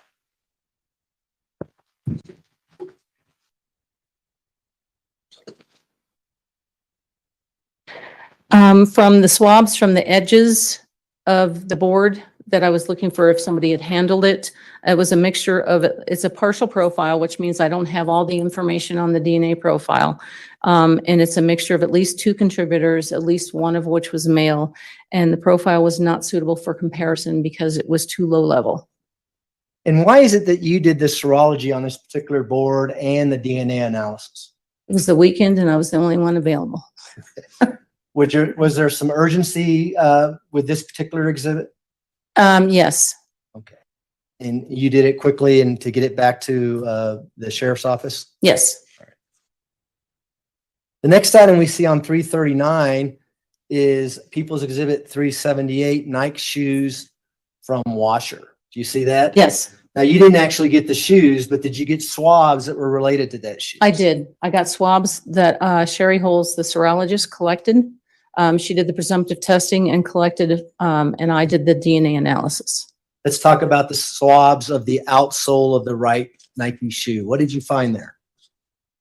The swabs from the outsole of the right Nike shoe matched, it was a single source male profile that matched Gannon Stauch with an estimated frequency of 1 in 3.4 octillion. What happens to DNA when you place items in a washing machine and wash them? It depends on the nature of the stain. It depends on a lot of things. It also depends on how heavy the deposit is. Some of the DNA can be washed off. Sometimes all of the DNA can be washed off. It just depends on what happens, right? And with these particular shoes, did you see anything that may have diluted the DNA profile, or can you even? I didn't see the shoes, so I don't know. Did you give a statistical analysis with regards to the swabs of the outsole of the right Nike shoe? Yes, that was an estimated frequency of 1 in 3.4 octillion. Let's go to swabs of the bottom sole of right Nike shoe. What did you see there? That was a single source male profile that matched Gannon Stauch with an estimated frequency of 1 in 3.4 octillion. The next item says swabs of inside sole of Nike shoe. What did you find with regards to that particular swab? That was a mixture again, and I was able to parse out a major profile, and the major profile matched Letecia Stauch with an estimated, or at least it matched at the interpretable loci with an estimated frequency of 1 in 28 billion. And do you understand why Sherry Holes would swab the inside of the sole of the Nike shoes? Yes. What was that for? For potential wearer. And do you know how many contributors there were to this particular mixture? I can check.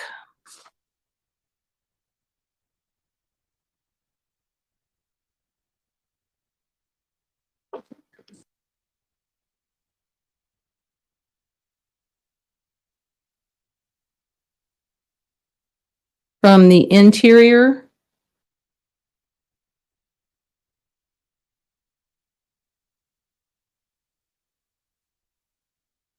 is this the left shoe? Yeah, the left shoe. It was a mixture of 2 contributors, one of which was male. We can scroll down now, please, on 339. One more, please, up. So now we're on the swabs of the inside sole of the right Nike shoe. What did you find there? The swabs from the inside sole of the right Nike shoe is mixture of 2 contributors, one of which was male. The major profile matched Letecia Stauch at the interpretable loci with an estimated frequency of 1 in 730 septillion. Do you know what kind of body fluids or what kind of cells we're looking at with regards to these 2 swabs of the inside of the Nike shoe? You're looking mostly for skin cells that have kind of rubbed off or fallen off over the course of time. Would sweat be a good contributor to that? Well, sweat can contain skin cells in it, but sweat is actually a liquid. And if there are cells in the liquid, then you're obtaining a DNA profile from the actual cells, not from the liquid. The next item we see on People's Exhibit 339 is People's Exhibit 459, which is swabs from base of box and garage south of boards. What did you find with regards to that? That was a partial single source profile that matched Gannon Stauch at the interpretable loci with an estimated frequency of 1 in 87 quadrillion. And what does partial single source profile mean? Partial means that I'm only seeing evidence of one person in this particular DNA sample, but I'm not able to, the technology is not able to detect some of the locations because it's just a low level of DNA. I don't have enough DNA. And so for the jury's, in my benefit question, you've got the profile from the toothbrush, Gannon's profile. Yes. You've got a profile from the swabs of this box in the garage. Yes. One profile has all the, are they called alleles? Loci. Alleles, so loci would be better. It's like the locations on the DNA. The unknown may not have all the same locations, but enough for you to call it a match. Correct. Is that fair? Yes. We can now go to 518, which is swabs base of stairs and garage under cord. Do you see that? Yes. Did you test that for DNA analysis? I did, and I obtained a profile that was a mixture of 2 contributors, at least one of which was male. The major profile matched Gannon Stauch at the interpretable loci with an estimated frequency of 1 in 3.8 quintillion. We're just gonna go down the list. People's Exhibit 190 or 278. Do you see that? Yes. Swabs from Gannon's bed, which was presumptively positive for blood. What did you find there? The swab from Gannon's bed was a partial profile, a single source male that matched Gannon Stauch with an estimated frequency of 1 in 450 sextillion. Exhibit 192, a blue and white scrub brush head bristles. The blue and white scrub brush was a mixture of at least two contributors, at least one of which was male. The major profile matched Gannon Stauch at the interpretable loci with a statistic or an estimated frequency of 1 in 120 septillion. People's Exhibit 193, quickie scrub brush backside. That was a mixture of two contributors, at least one of which was male. The major profile matched Gannon Stauch at the interpretable loci with an estimated frequency of 1 in 2.3 trillion. Then we have 191, a red and white Brillo scrub brush top flat surface. What did you find with regards to that? That I obtained only a partial DNA profile that was not suitable for comparison, but there was one male. It's a profile of at least one male. Was that a mixture or was it a single source? My conclusion was at least one male, so we're thinking it could possibly be two, but thinking it's one. And could that be impacted with regards to that particular item if it had been washed in a dishwasher? Would that impact the DNA that may be on it? Yes. Is that obvious why that might happen? Well, a dishwasher obviously washes dishes like a washing machine, but contained in the soap and that whatever additives you put in the dishwasher, there's bleach in that soap, and that can break down the DNA. The next item we see on 393 is People's Exhibit 361, Peak Suitcase from South Carolina, mesh lining inside. What did you find there? That was a single source male profile that matched Gannon Stauch with an estimated frequency of 1 in 3.4 octillion. How about 365, the blanket from the suitcase that was found inside? That was a single source male profile that matched Gannon Stauch with an estimated frequency of 1 in 3.4 octillion.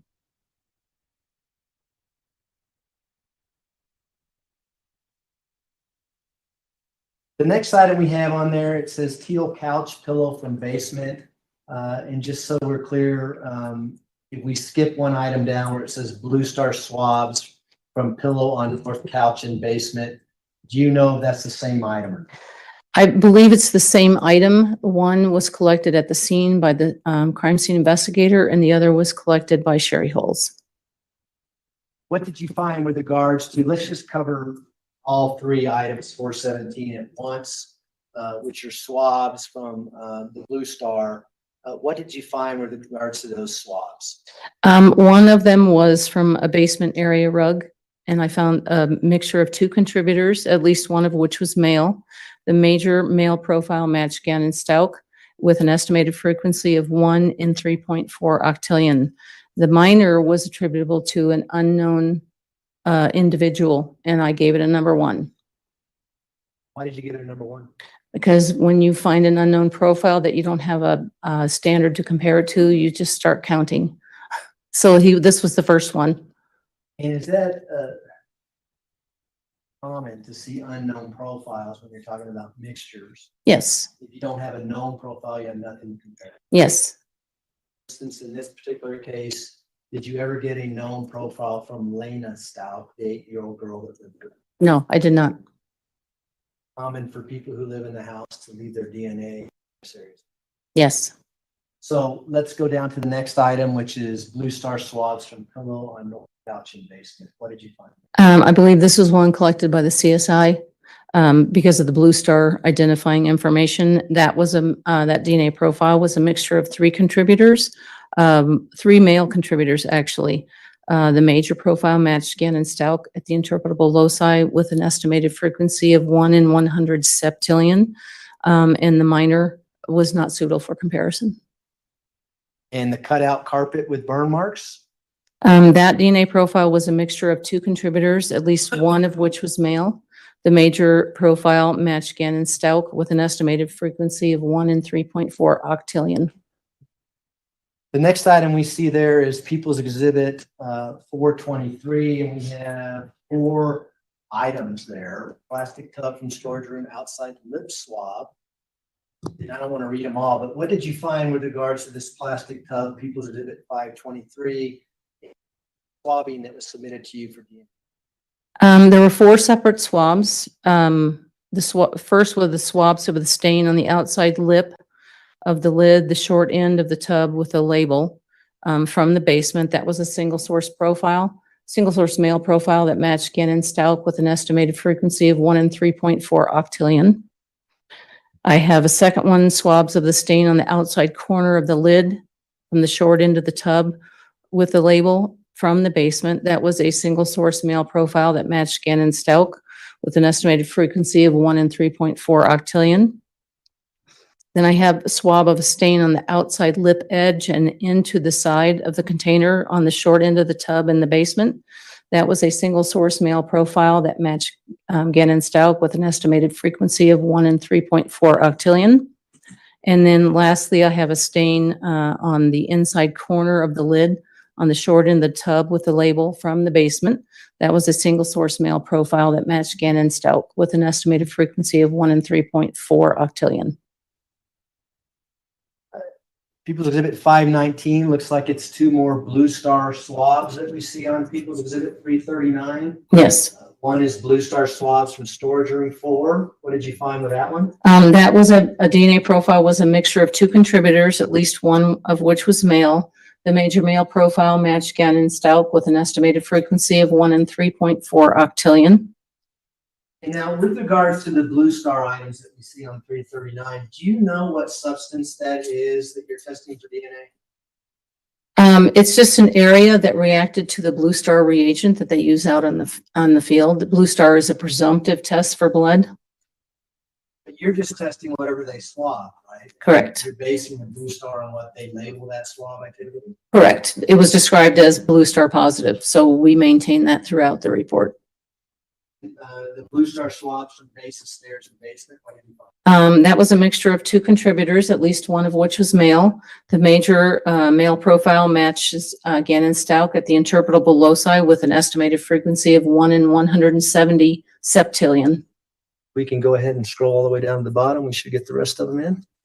And then we have People's Exhibit 194, swab from exterior and opposite of handle dinner bottom. What did you find? That was a mixture of 2 contributors, one of which was male. The major profile matched Gannon Stauch with an estimated frequency of 1 in 52 septillion, and the minor was attributable to unknown individual number 1. Same comment as we talked about before. Correct. You didn't have a known profile to match to. Correct. People's Exhibit 435, swabs from exterior of Amazon box from storage room 3 stains. What did you find? For all 3 stains, they were all single source male profiles that matched Gannon Stauch with an estimated frequency of 1 in 3.4 octillion. So you did a test on all 3 of these different DNA samples? Correct. And the DNA profile and the statistic is the same for all 3. Now, you tested a lot more items than what we just displayed in People's Exhibit 339. Is that correct? Correct. Are these the items that you were able to identify Gannon Stauch to or the defendant to with regards to your DNA testing? Yes. Are there other items that you were not able to obtain a profile to or were not able to come to a conclusion with that were not presented to this jury? Yes, there were. Those are my questions, Your Honor. Thanks. Councilor Birch for a moment.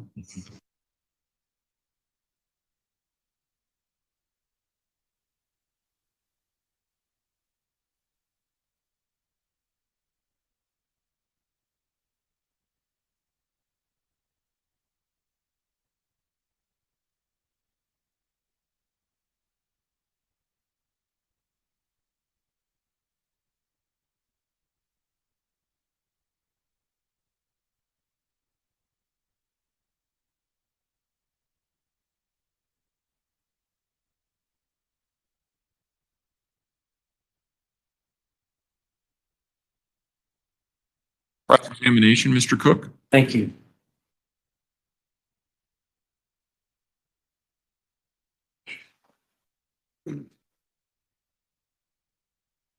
Could you leave that up just for whoever the controller is over there? Hi, how Hi. are you? My name is Will Cook. I represent Ms. Stauch in this case. I've just got some follow-up questions for you, ma'am. Not a lot. If you could look at 194 on the chart, and for the DNA part, it says major profile matches Gannon. Do you see that? Or, Yes, or you can turn around. Yes. So Mr. Young discussed this with you. So there's more than one DNA sample floating around in this sample. There's evidence of 2 individuals in this mixture. Okay. You fully developed the other sample or the other DNA contributor or the other profile, I guess the minor profile? When a sample is in a test tube and I develop a profile, and I obtain the graph, this is what I get. There's no more developing portions of a profile. I develop a profile, and this one happened to be a mixture, and I have an unknown individual identified as the minor contributor. Okay. So you can't, you're not looking at this number 194 and going, well, the major profile matches Gannon and the minor one is Letecia Stauch or father or mother or anything like that. They are compared to all of the standards that I have in the case, and I was not able to say that it matched any of the standards that I had in the case, which is why the minor was identified as unknown individual number 1. Okay.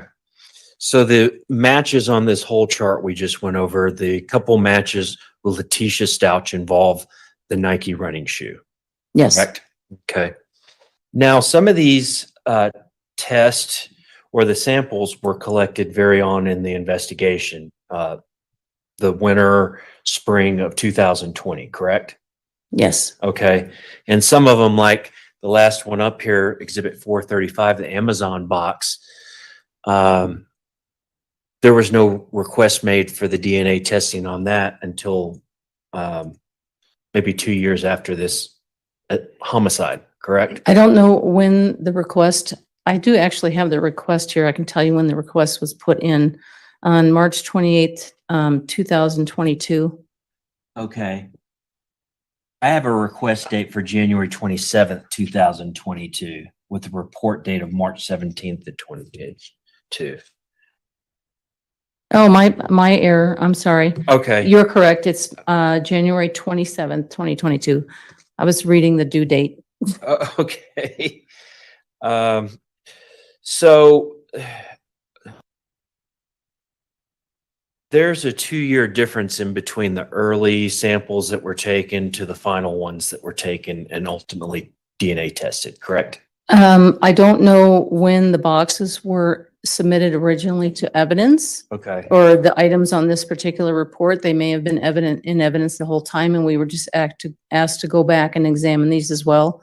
I can't answer that. Okay. I think that is probably it. Just a second.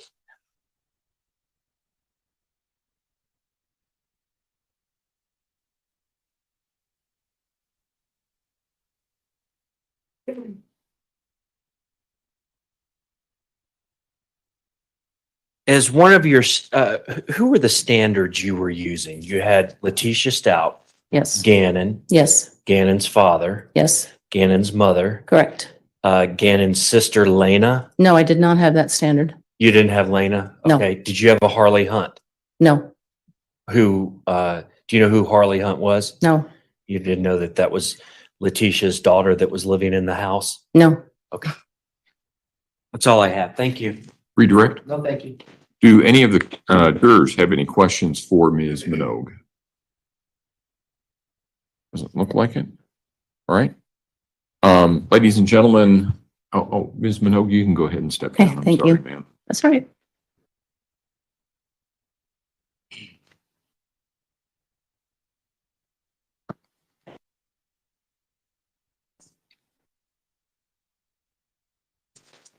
together there.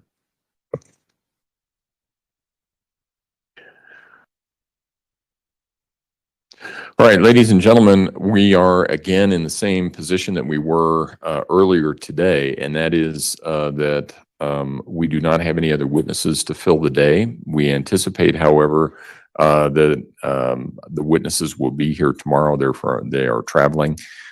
So if I can have everyone back in the morning at the same place, same time, we should be able to start on time at 9 o'clock. Again, don't discuss the case among yourselves. Don't discuss the case with anyone else. Don't do your own independent research about any aspect of this case. Don't go looking up what septillion and quadrillion and all of that stuff means. I know everybody wants to get home and do that. You simply can't. So we'll see everybody tomorrow at the regular time. All rise for the jury, please.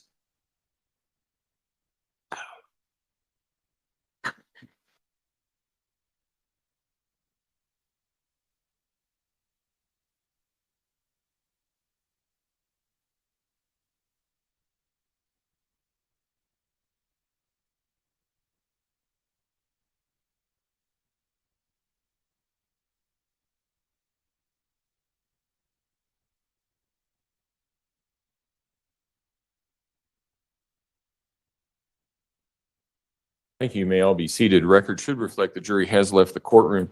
Since we have this time, I want to talk a little bit about potential Wednesday morning issues. Are your people flying in today, tomorrow, or what? Hey, Judge. Okay. Yep. So that part, the weather should not impact their travel here. Wednesday morning, if we have a 2-hour delay, my thought would be that we start at 10:30. That will give us time to get the jury back at 10 o'clock. And then give us time to get in place by 10:30. I spoke with Court and Transport over the lunch hour to see what impact it is on their operations, and they said it doesn't matter. They just bring everybody over at the same time. They just hold them until everybody gets here. Okay. So who are we anticipating potentially on Wednesday? On Wednesday, good question. Yeah, I think it's just Dr. Torres, Judge, but let me make sure. And is she coming up from Pueblo? I think she actually lives here. Okay. I think storm track is supposed to be more north, so I think coming up from Pueblo is not as much of an issue, but we'll deal with it if we need to, I suppose. Yeah, but, so we actually have 2 witnesses slated for potentially on Wednesday, depending, of course, on how everybody goes for timing wise. Both of them are local, so we should have no trouble with that. Okay. All right. All right. So we'll just keep an eye on the weather then and see where we are come Wednesday morning and hope for the best. And I also don't know what the impact will be on potential jurors here either. So we'll just have to deal with that. So, okay. Anything else from the prosecution? Not that I can think of, Judge. Defense? Well, I think Mr. Young. Oh, Mr. Young. You did get the packet that we sent you of jury instructions? Because I know I sent them to defense as well, just. Like when? It was when the trial started. Yes, I do. I thought if you meant in the last day or so, the answer would be no. But I do have the jury instructions that you sent, was about a few days before we started, I think it was, or the week before, something like that. Okay. All right. Okay. Defense have anything else? No, you're. Okay. All right. We'll see everybody tomorrow morning. Thank you.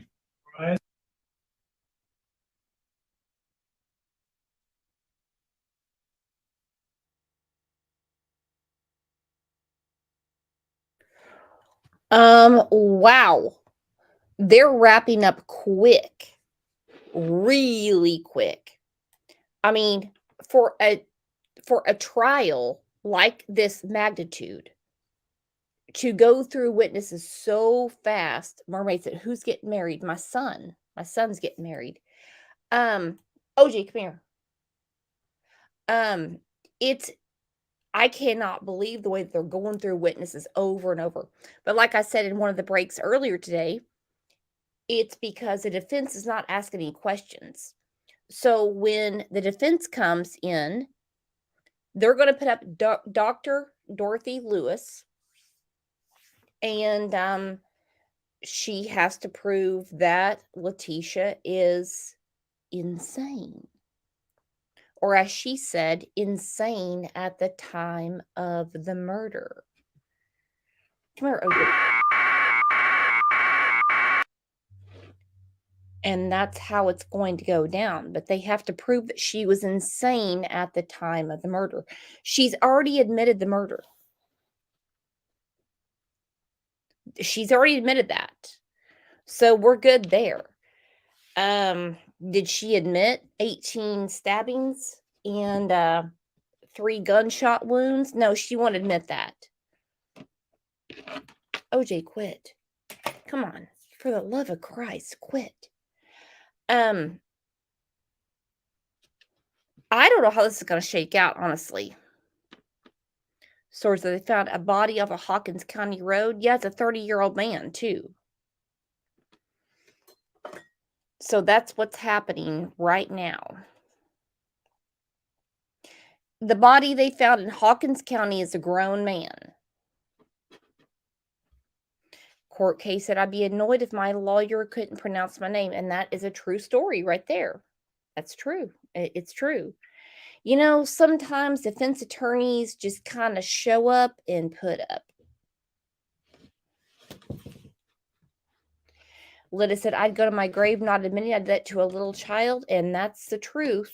It's the truth. I just couldn't imagine having that much rage in yourself to harm a child. I don't get it. I never will.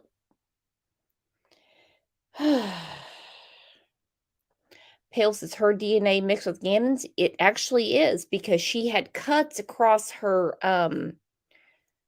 knuckles from her beating him. So it's all mixed in there together. And today was a really short day. They had a longer lunch break, but it looks like the judge earlier said the trial would go on till May 25th, but I think it's going to wrap up pretty quick. And whew, that worries me for a lot of reasons. For one, the last say is a defense. And the last say is Dr. Dorothy Lewis. The jury's going to be tired. And all the evidence that was thrown in their lap, they'll forget about that. So their last words are going to be Dr. Dorothy Lewis saying that Letecia did not know right from wrong when she murdered Gannon. And I really hope that the state comes back with Gannon's defensive wounds. She's guilty, period. But was she insane at the time? Let's take a poll. Was she insane at the time? Did she know right from wrong at the time?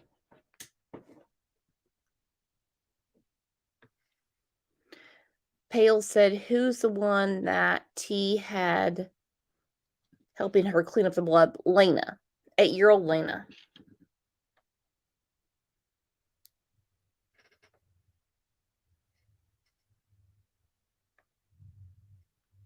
And Lena's a little warrior. She really is.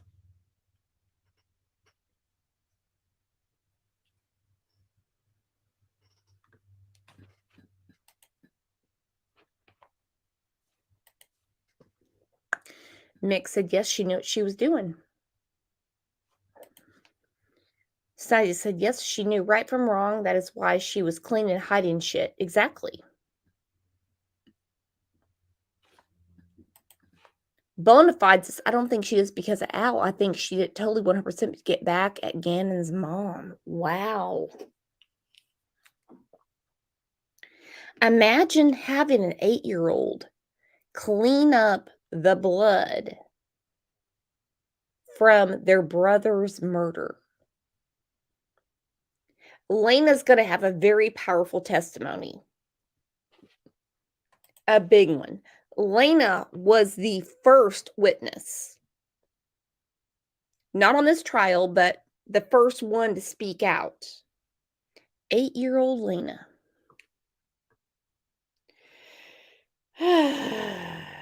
Hurts my heart, you know? All right, guys, I'm sorry about the earlier stream because I was playing Schoolhouse Rock and that's what happened, but it's all up and going now if you want to catch it later. Mama Kay said, when do we hear Lana? I think by the end of this week, honestly.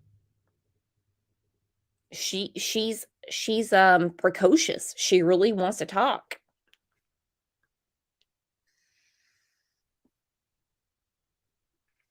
So I will see you guys back here tomorrow. I'm going to talk about Bethany Funk from Idaho 4 and how she's been asked to give a deposition, whatever you want to call it, and she's refusing to do so.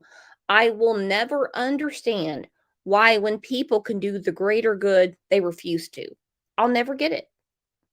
But we're going to talk about that tomorrow. And then, of course, the trial. And we have a members live tomorrow, too. I know Slim said, I really enjoyed Schoolhouse Rock. Me too. Well, it's, you know, you can watch it whenever you want. You can, just not I just can't stream it. All right, guys, I will see you tomorrow morning at 8:15 a.m. Central Time. And I hope you guys have a great rest of your day. You guys are the absolute best.